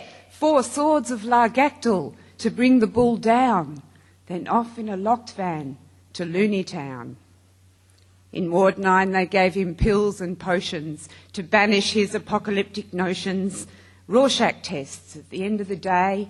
Just relax, son, let's see what they say. Later he tells me, I saw the fall, Ezekiel's wheels, archangels in hell. They were trying to trick me with ink, but I knew because I am chosen of the favoured few. I look at my friend who converses with wood and gets stuck in the mirrors. I'd help if I could. So what did you tell them? And he says with a shiver, it's a small marsupial crossing a river. Smokers stand outside the door, a cigarette in each right hand. They can't give up, they want one more. Some men come by, we can see they're poor. They need a smoke, don't care what brand. The smokers stand outside the door. Their fingers brown, their mouths are sore. This is not what they had planned. They can't give up, they want one more. The loud one talks, he is a bore. Though this he doesn't understand, the smokers stand outside the door. Is this what they were looking for? A stubby or a beer that's canned? They can't give up, they want one more. An ambulance is what they saw. Death's too quick, it should be banned. Smokers stand outside the door. They can't give up, they want one more. Don't forget to live and love and check your email. Do lots of creative things. Enjoy being pissed off. Do crazy things. Fuck Brad all night. Leave the country with him. Play hard. Take off your pants. Wear a dressing gown.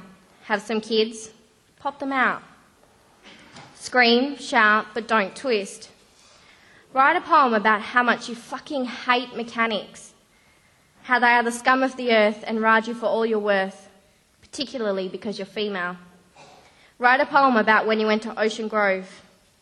Do this all before tomorrow. Two short ones to finish off. This is a true story. It's called Lament for Hassam Abu. Hassam Abu was 16 when he was convinced to become a suicide bomber, but his mental age was reckoned to be 12. He was caught by Israeli soldiers at a bus stop. Virgins in heaven, paradise ice cream, from the difficult earth to the promised sweet dream. Strap on the bombs that used to be toys. Wait at the bus stop with the other dumb boys. Your bedroom's a child's. Your mother still weeps next to Winnie the Pooh. You're playing for keeps. For virgins in heaven, paradise ice cream. This world is no haven. Bombs explode, mothers scream. But the plan doesn't pan. There's a man with a gun and an end in his gaze. There's a reckoning, son. And the movie stops here. You're left to the fates on the mortal side of the heavenly gates. Slide your exquisite rock-hard penis. Enter inside me. Spurt, gush, then soak the torrent of my swollen belly until we drip liquid love, almost relax, and breathe our languid passion between slow thighs and full like jelly. I know no ecstasy above that of you worshipping my perfect vagina. Thank you. And the last one's a very short poem for peace. It's called Honey Unfreezes. Honey unfreezes, smiles uncurl the defensive animal. Warm eyes surprise fear and bring the human near. Open face, we're all part of this place, this race towards the next text. One blood, one go at all this. Fight only diseases, honey unfreezes. Thank you very much.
This program was proudly supported by our sponsors.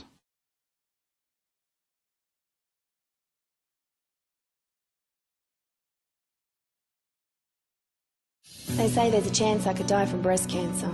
Or from a melanoma. I could die from heart disease or even from a brain hemorrhage.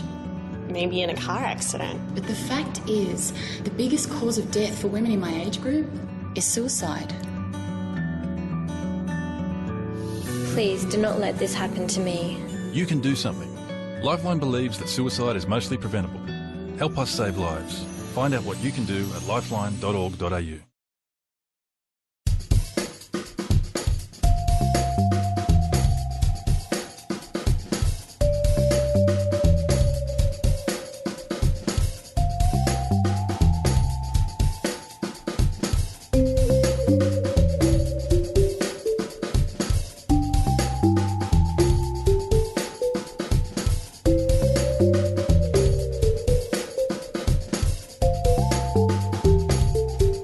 MELfeed.video.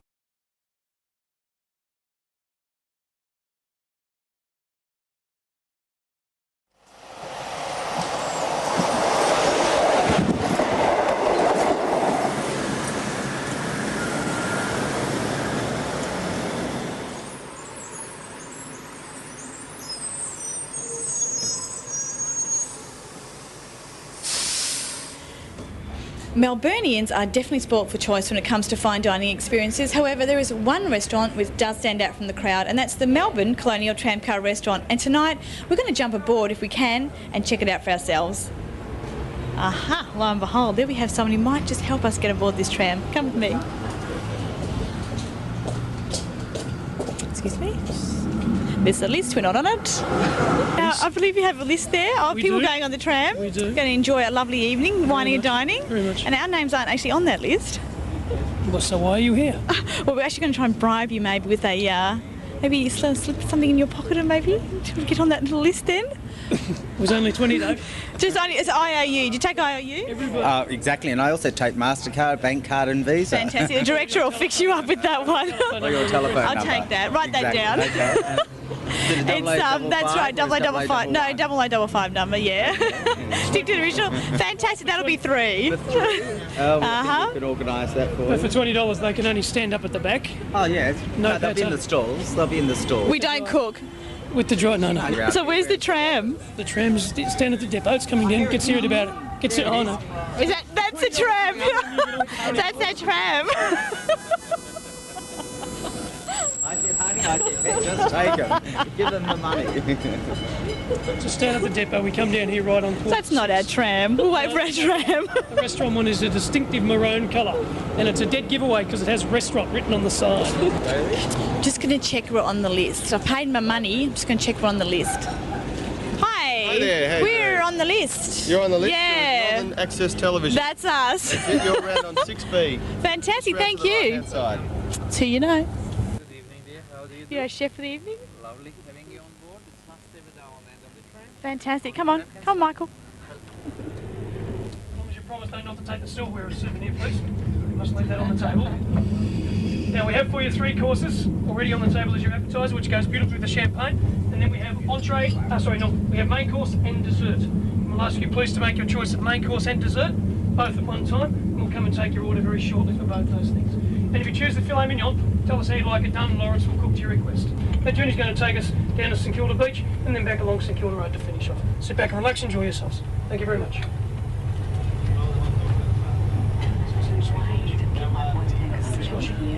Important occasion, for example, the guy and girl turn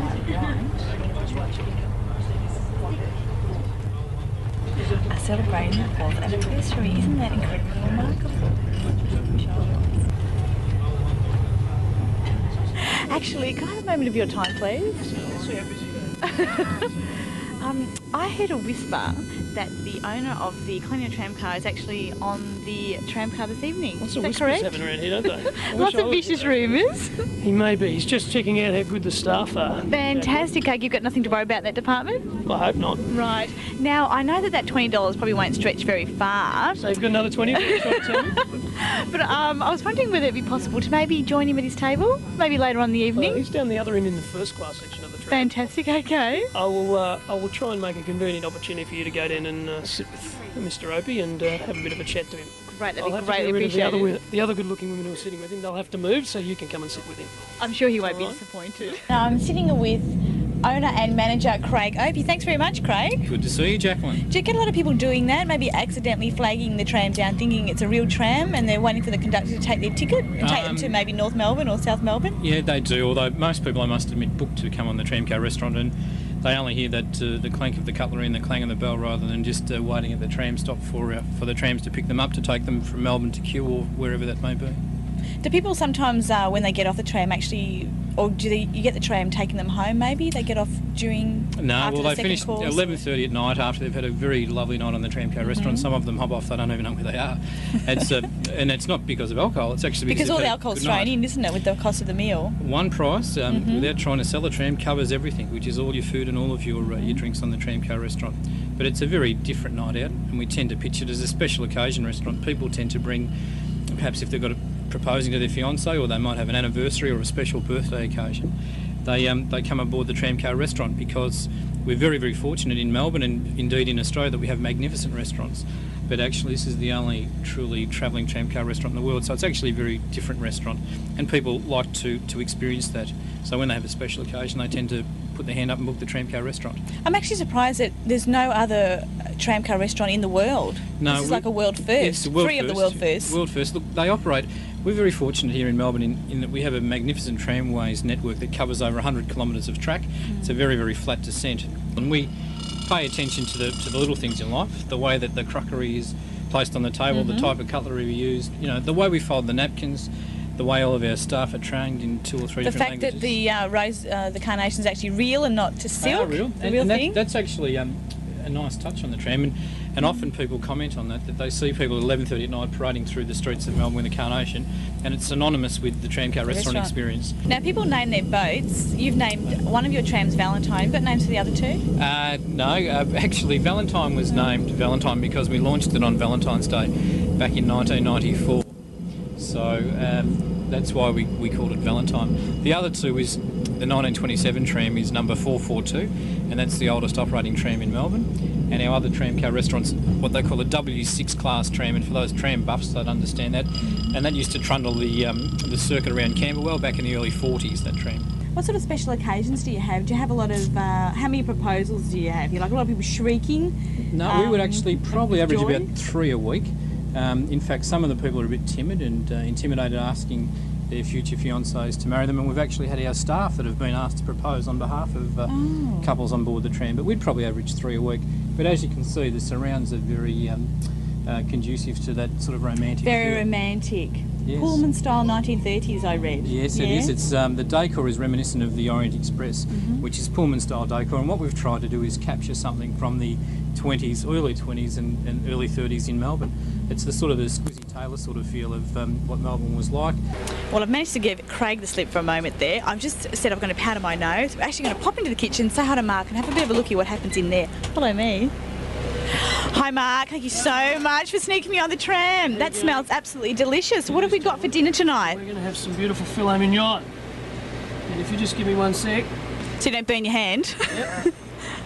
I will show you exactly what you're going to do. Excellent. So, tight confines you've got here to work in? It's very, especially when you're 6'1".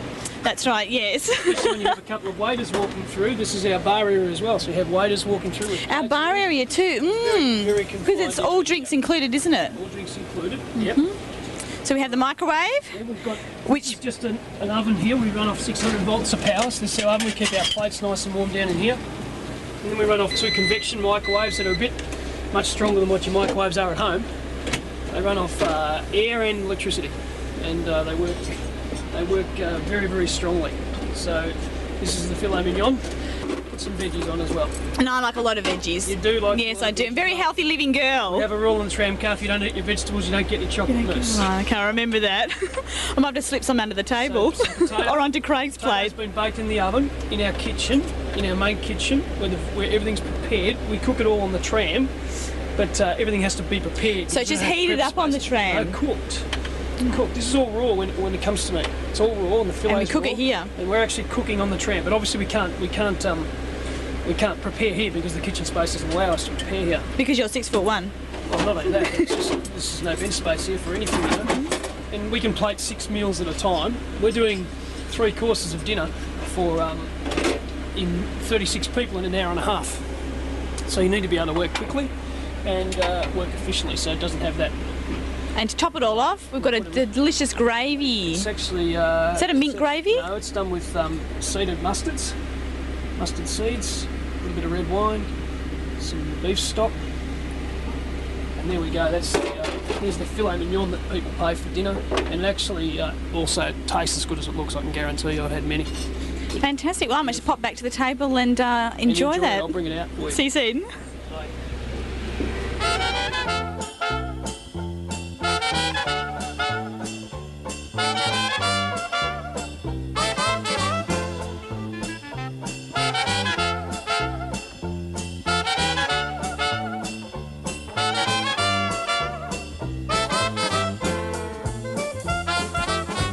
Well, I've got no more lipstick left on me. It came off my beef steak, which is absolutely heavenly. What we're going to do now is pop down the tram and see how they enjoyed their meal. Let's go. Okay.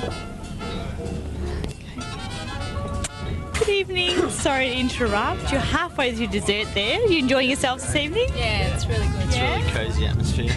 Yeah. Is it what you expect from the Tramcar restaurant where you were standing shivering in the terminal there? Yeah, I think it's really, a lot better? Yeah, it's really good. Yeah. Good. And good food? Good service. Good service? Yeah. Good wine? Yeah, I haven't tried the wine. Okay, yeah. And what about the company? Is the company up to scratch? Yeah. You've had 4 years of company though, haven't you? Yeah, that's right. Yeah, and you're celebrating your 4th anniversary. Yes, we are. It's not only Melburnians who enjoy the comforts of the Tramcar restaurant, it's also visitors from overseas. And this evening we have 2 people from Lompoc, Texas, United States of America. Good evening, how are you? I'm doing well, thanks. See, I wasn't lying. And how did you discover the Tramcar restaurant? I've been here in Melbourne for 28 years now, and I had no idea it was this fabulous. So you've just been in the country, what, a short period of time? And arrived this morning. My God. So our travel agent on the East Coast recommended it.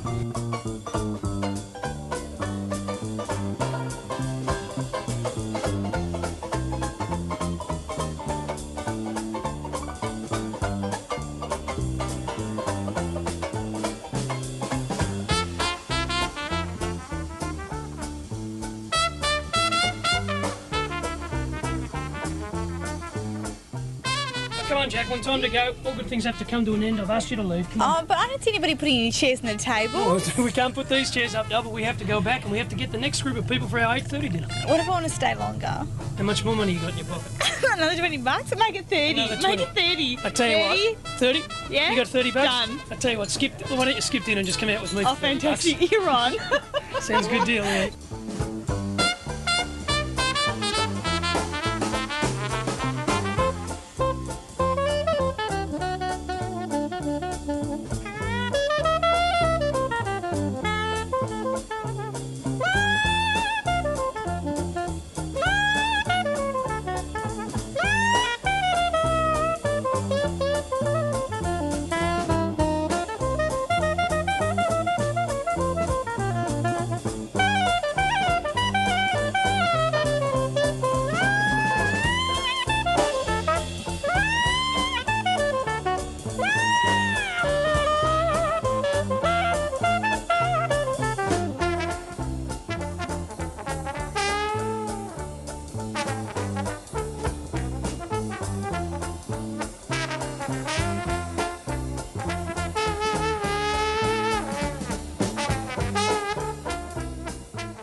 Okay, Sarah, I'm going to order some pathology tests to see how everything's going. Half the Australian population had a pathology test last year. That's you or someone you love.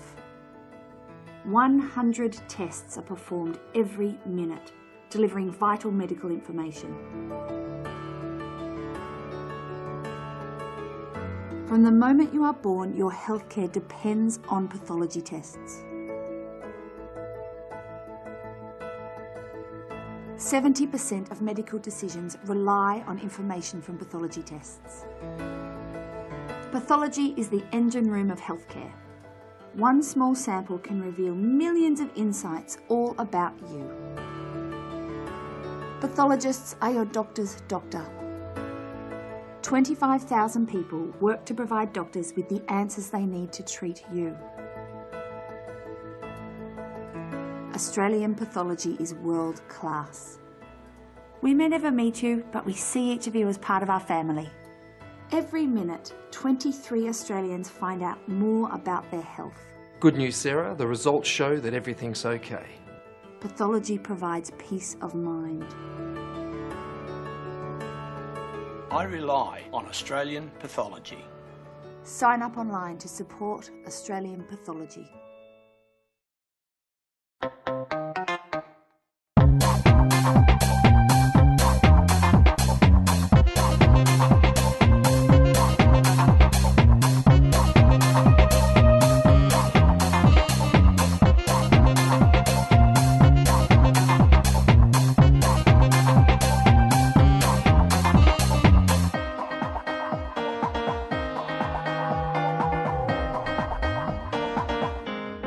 MELfeed.video.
If you choose to drive when overtired, you could ruin lives. someone else's, your family's, or your own, Choose a power nap instead. the right choice could save someone's life. Proud supporters of safety in our community. GMCU and Southern Cross Austereo. Here is some brilliant news for adults who have difficulties with spelling, reading a newspaper or phone bill, or writing letters and emails. It can be easier to improve your reading and writing skills than to keep putting it off. Take the plunge. Call the Reading Writing Hotline, 1300 655 1300 655 It could change your life.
MELfeed.video.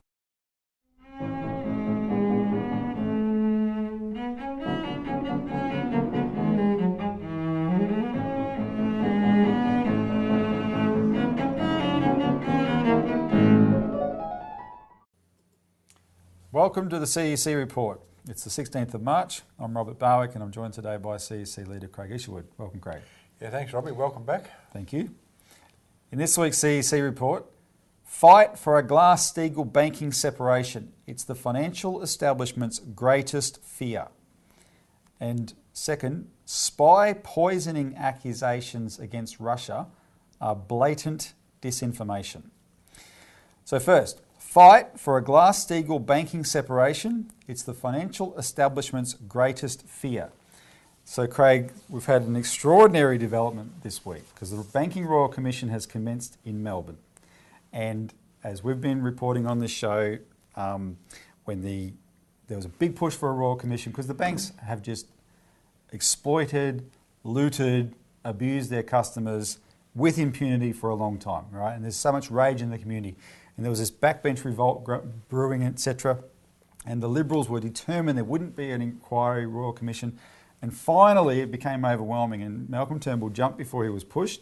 And he produced a terms of reference that said, okay, we're going to have a Royal Commission, but it's going to be very narrowly focused. A Bankers' Royal Commission, Robbie. What's important was that the bankers, the night before that Turnbull came out and announced this thing, put up there basically support for a Royal Commission. So you know that there would have been lots of discussions going on behind the scenes about what this Royal Commission can touch and what it can't touch. This is the one they approved, right? This is the Royal Commission they approved. Now, We've always said that Royal Commissions always start up as a cover-up. I mean, that's what they're designed. Yeah, a royal cover-up. So this is by and large, the suspicion that this is rigged is well-founded, except, Craig, one little detail that started to percolate through, even before the hearing started this week, is Malcolm Turnbull possibly made a mistake with his choice of commissioner.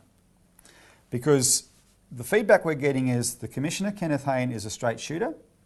And the other thing to bear in mind is, as a commissioner, his name will be on this Royal Commission for all time, right?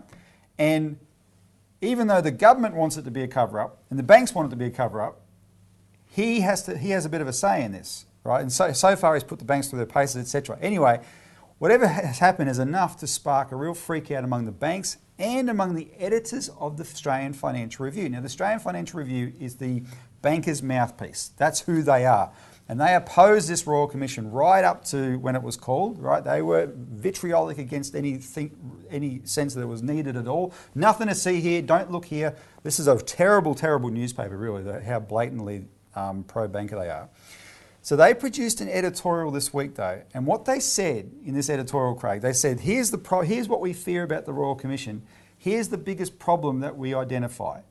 And I'll just read you the quotes, right? Because this is they're claiming that it's not needed, etc. But they revealed that their biggest fear is that this Royal Commissioner will stray outside the terms of reference and call for the banks to be broken up, right? So their fear is not that he will demand justice for the victims of the banks, right, and maybe even demand compensation.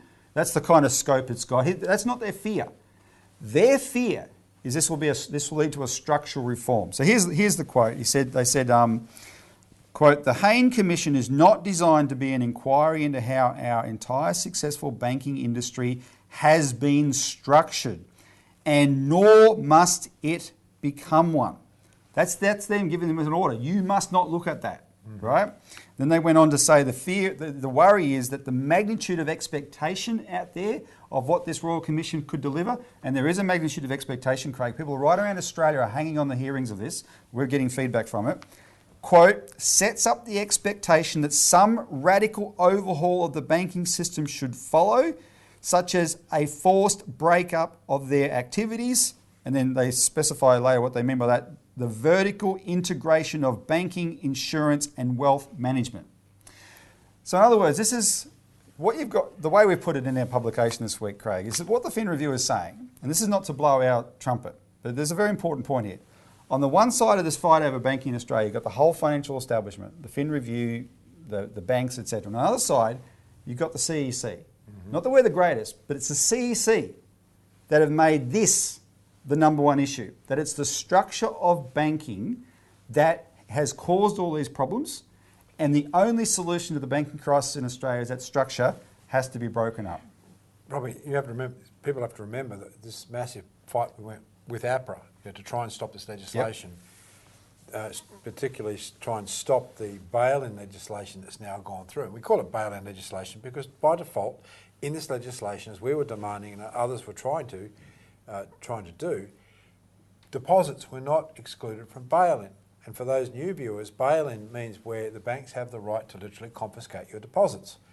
And the mantra from all the banks is deposits, more than deposits, other forms of savings in certain securities, but inclusive of deposits. Yep. It's not just, as you say. So the point is that here you have the Australian Financial Review, which covered us and the APRA campaign significantly over the course of several months. And now it's come out with this editorial. They know where the monkey sleeps. The other thing I found fascinating, Robbie, is how long did the Royal Commission into Institutional Child Abuse go for?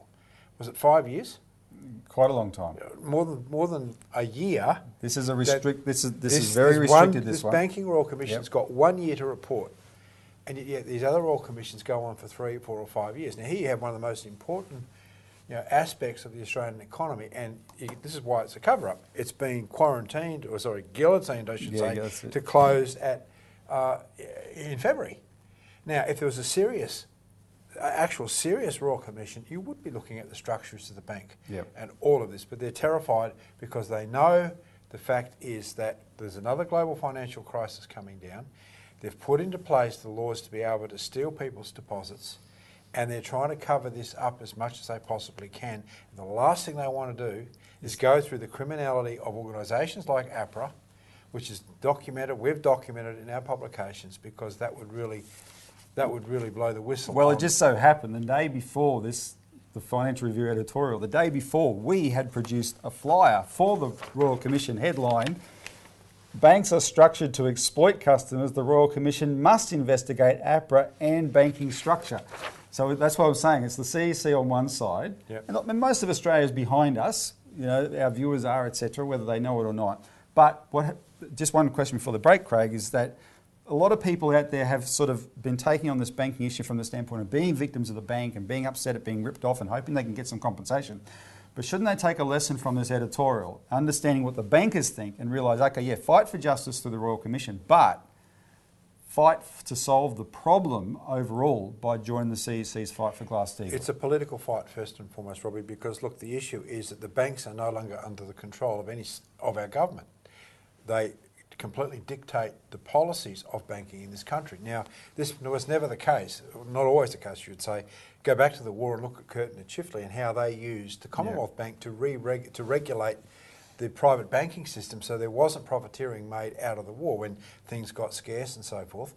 It also was able to direct credit into productive industries, like particularly in farming and places where there isn't huge margins. Well, that's right. They didn't just stop them from doing bad things. They made them do good things and the economy benefited immensely. But it was a political instruction. And what we're talking about with Glass-Steagall is that we're calling upon the government to introduce legislation, which we're in the process of writing actually, whereby you break up these huge, too big to fail banks and you separate out the necessary commercial banking system, the boring banking as we call it, deposits, mortgages, loans and so forth, and you completely separate that out from all these other activities, merchant banking, investment banking, insurance houses, stockbroking houses, and whatever else they're into, right?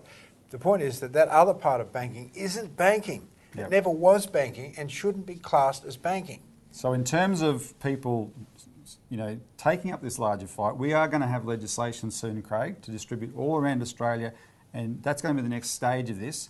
Get your MP to support this bill, and in the meantime, we've produced this flyer on the Royal Commission where we're asking everyone, you demand your MP go and see Malcolm Turnbull and say, you better change those terms of reference because this Royal Commission should be able to look at APRA.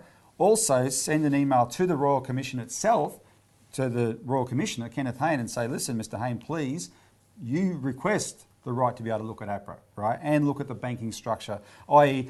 go where the banks don't want you to go. They've said what not to touch, that means that's what you should touch. Now, let's take a break and we'll continue this after the break.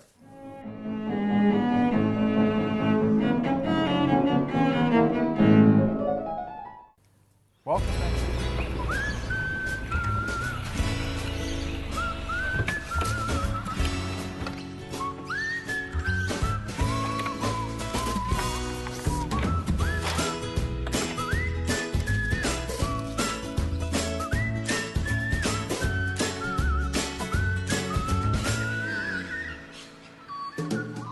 Every new line means 2 more hands. Join us, lions.org.au. Every time you shop, the choices you make affect our community. It is important to select Australian products made by Aussie-owned companies. Our food security means quality and peace of mind. Your purchasing power keeps your dollars multiplying in our economy, keeping jobs, profits and decisions being made right here, which is better for your children. So the next time you buy, look for the AusBuy logo. It makes all the difference. If a man's home is his castle, his shed is his kingdom. It's a place men can hang out with a few mates, build a few things, even if you haven't before, and give back to the community.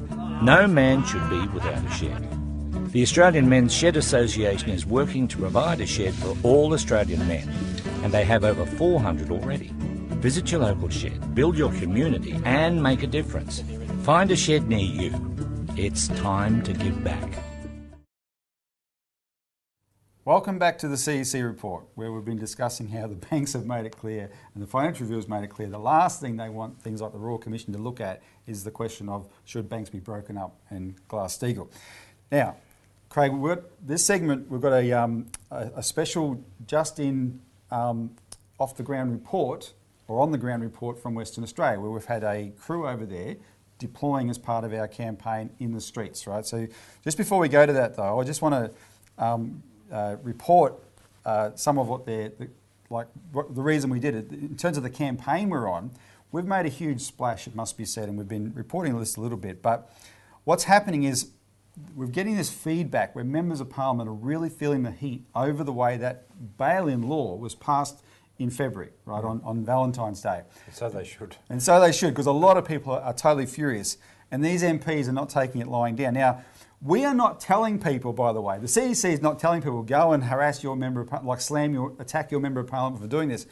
But it looks at people naturally are. They're calling up and saying, why on earth did this happen? So just a couple of examples which we can put up on the screen. Last week, the Byron Echo had a very good article, actually. Green Senator dismisses claim new law will grab personal savings in financial crisis. And it was about the bill, and what the CEC says about it, that the risk is that this can include deposits.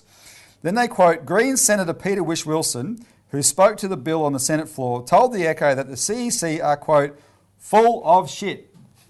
Beat that out if you must. And then tried to cast aspersions on what we're saying because we're a political party, which we are, but we're running a campaign. He said there's nothing we could have done that could have placated them, adding that the CEC simply don't trust the regulator, APRA.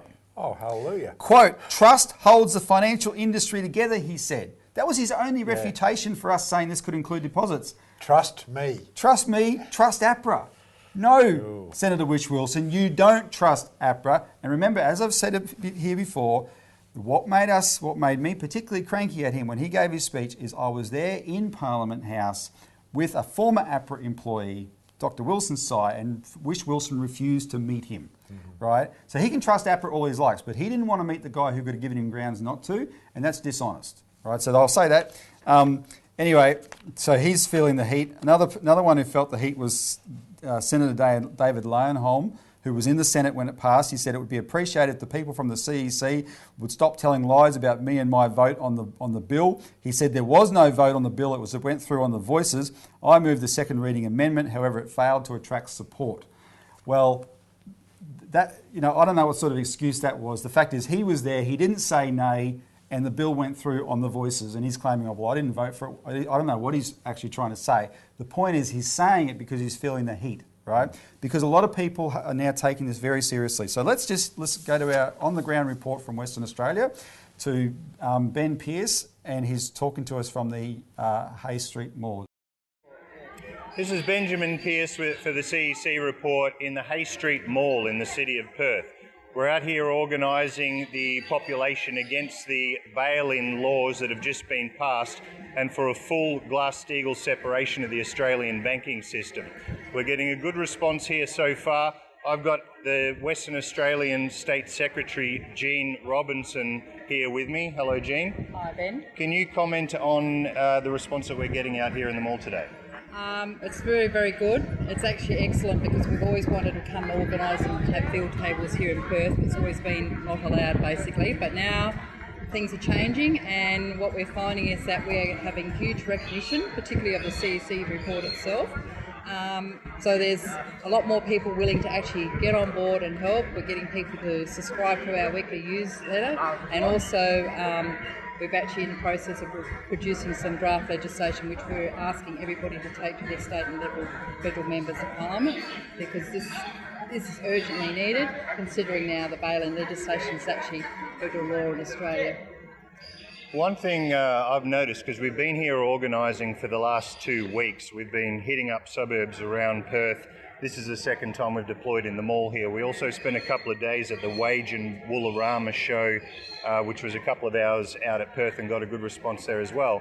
But there's a lot of recognition of the Citizens Electoral Council in general and our fight, but also the CEC report. A lot of people are becoming more aware of the CEC report, but more specifically, even not necessarily directly through us, but of bail-in general, and what's been happening in the bail-in fight over the last several weeks. We know the information's getting out very far on social networks and through other means, but we're seeing this reflected in the responses we're getting from the population. A lot of people are walking straight up to the table wanting to know what they can do to help, and we're seeing that in subscriptions to the Australian Alert Service newsletter, for example, which everybody who watches this show should get on board with that, because it does help us in the fight. We are going to launch a new campaign now for Glass-Steagall, given that the bail-in laws were passed. So can you comment a little bit more on that kind of response, this recognition of bail-in and the CEC that we're seeing? What we're finding is you've got people who know a little bit about it, but the reality is most people actually don't know about it, and people are actually totally horrified when they actually realise that the federal government's passed this legislation, which means that they're actually going to lose their deposits and, you know, threaten everybody's ability to function. So it's actually really a big learning curve for the population who are talking to us, and they're very eager and keen to actually become involved. We've actually got a parliamentary petition calling for the Glass-Steagall Act and the recreation of the National Commonwealth Credit Bank. So people are very eager to actually support that and realise these are the solutions, because, you know, the Citizens Electoral Council is actually very unique in the only political party in Australia actually offering solutions, and they've actually drafted legislation that's required to be done. So we are actually seeing people as well who had no idea before they came around us actually joining the fight as well. They'll be reading the newsletter, signing up for that. We had one just here a moment ago actually, but people are responding on that level. There's already that anger and rage against the banks, and when they come over and they find out more about bail-in, then you know, they'll end up supporting us in the fight. You know, maybe probably a reasonably large percentage of people are doing that as well. So have you got any more final thoughts on the organising in general here? Well, I think it's really important for Australians to realise that they've actually, you know, got to become more political, and, you know, our organisation, you know, needs a lot more people to come and help, you know, to educate their fellow citizens in, you know, what's going on, and more importantly what the solutions are. So you know, it's only through, you know, being in the visible to the population that you're actually going to get people recognising who the Citizens Electoral Council is and what we're actually doing. But there's a lot of people that actually are looking as they walk past, and it's great because now they're actually be able to recognise us in the future, and, you know, we get a lot of people who do take some literature to read, and we, as you say, we have a lot of people that actually sign up to the Australian Alert Service, and it's been really good. And spread the word about what we're doing as well. So we'll keep on with the fight here in WA. Back to you in Melbourne. Thanks for that, Ben. And Craig will be back after the break.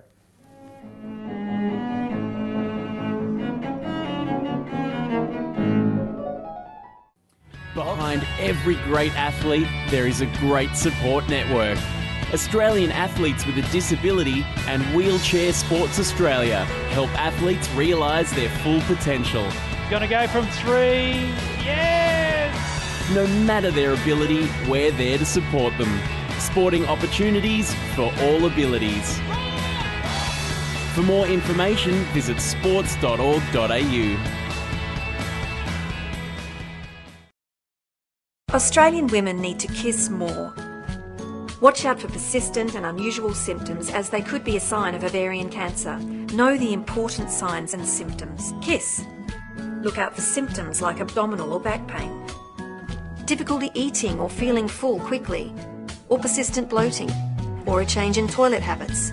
If you're experiencing persistent and unusual symptoms for more than 14 days, see a GP. Make sure you kiss regularly.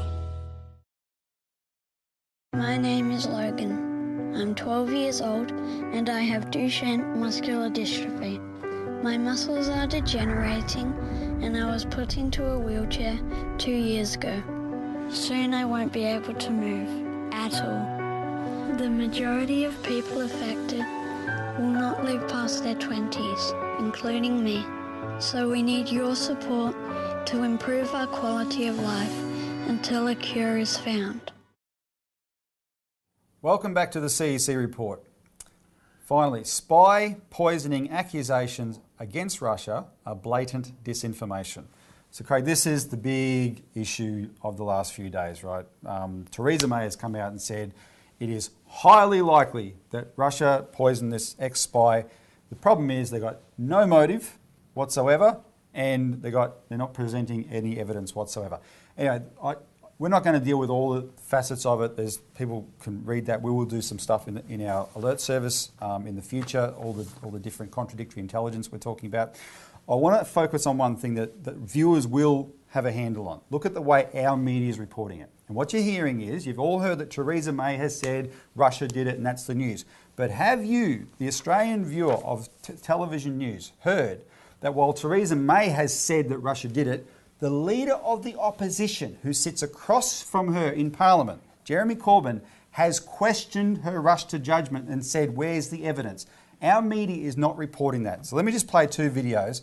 This is Theresa May having a crack at Jeremy Corbyn, and you'll see what Corbyn says, and then look at Corbyn's own backbenchers getting up to contradict him and attack him. They are Blairites who hate him, and they're using this against him. So have a quick look at that. There is no alternative conclusion other than that the Russian state was culpable for the attempted murder of Mr. Skripal and his daughter, and for threatening the lives of other British citizens in Salisbury, including Detective Sergeant Nick Bailey. The United Kingdom will now expel 23 Russian diplomats who have been identified as undeclared intelligence officers. They have just 1 week to leave. How has she responded to the Russian government's request for a sample of the agent used in the Salisbury attack to run its own tests? It is, as we on these benches have expressed before, a matter of huge regret that our country's diplomatic capacity has been stripped back with cuts of 25% in the last 5 years.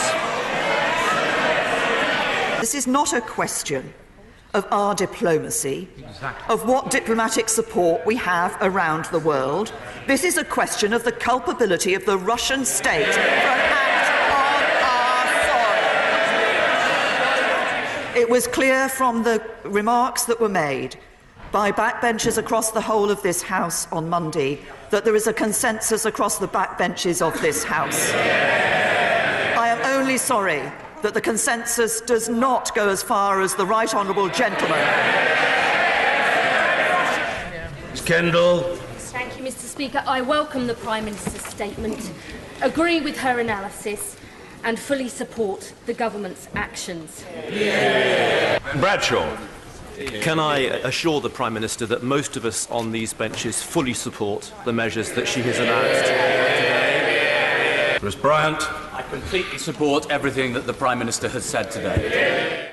Now have a look at this obvious fact. This is a Corbyn supporter, a prominent one, Owen Jones, on Sky News, defending Corbyn's position with the obvious thing that must be said about his credibility compared to his opponents. The history of the Conservative Party has been, for example, to dilute sanctions against Russia on the basis it would damage the City of London, which bankrolls the Conservative Party.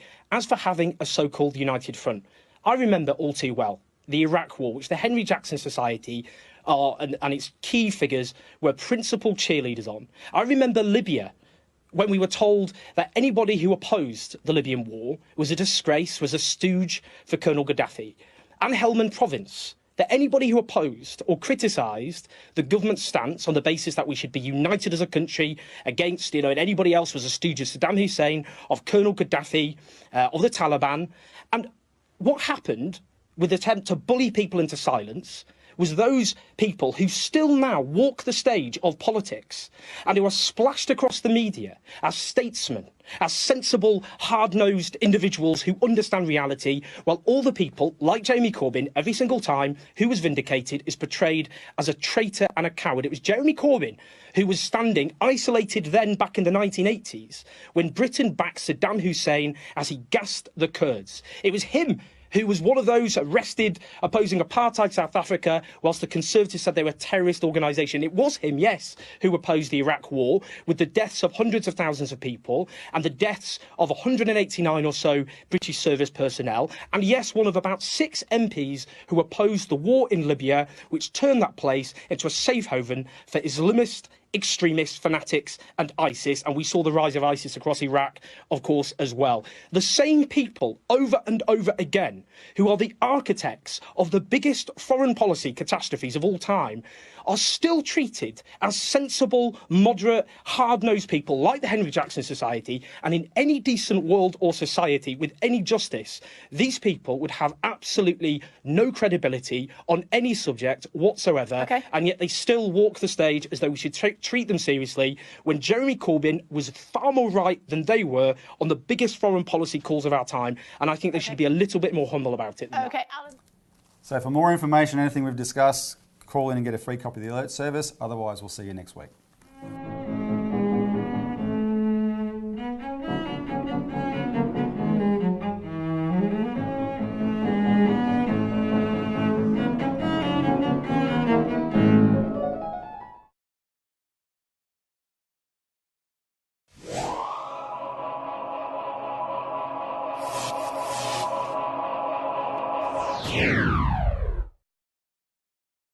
If you choose to text while driving, you could ruin lives. Someone else's, your family's, or your own. Choose not to instead. The right choice could save someone's life. Proud supporters of safety in our community. GMCU and Southern Cross Austereo.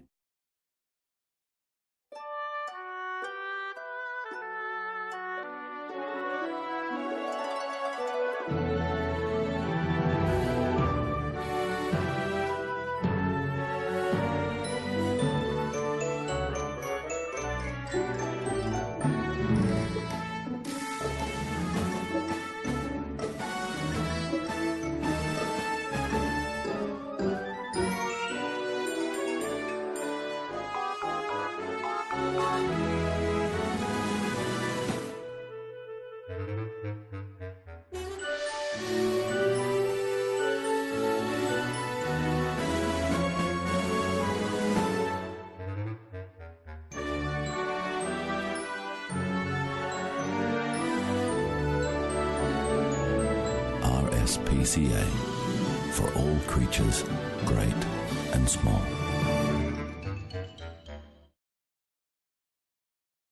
They say there's a chance I could die in a car crash, maybe even from heart disease, maybe even skin cancer. I could die in a work-related accident, or I could die in a fight. The fact is, the biggest cause of death for men in my age group is suicide. Please don't let this happen to me. You can do something. Lifeline believes that suicide is mostly preventable. Help us save lives. Find out what you can do at lifeline.org.au.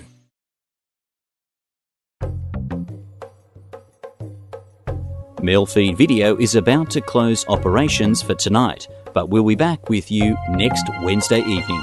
In the meantime, here is a selection of programs that will be seen on our next scheduled web stream. You are welcome to visit our website at MELfeed.video for further details of this project. Until next time, from all of us at MELfeed Video, we wish you a very good night.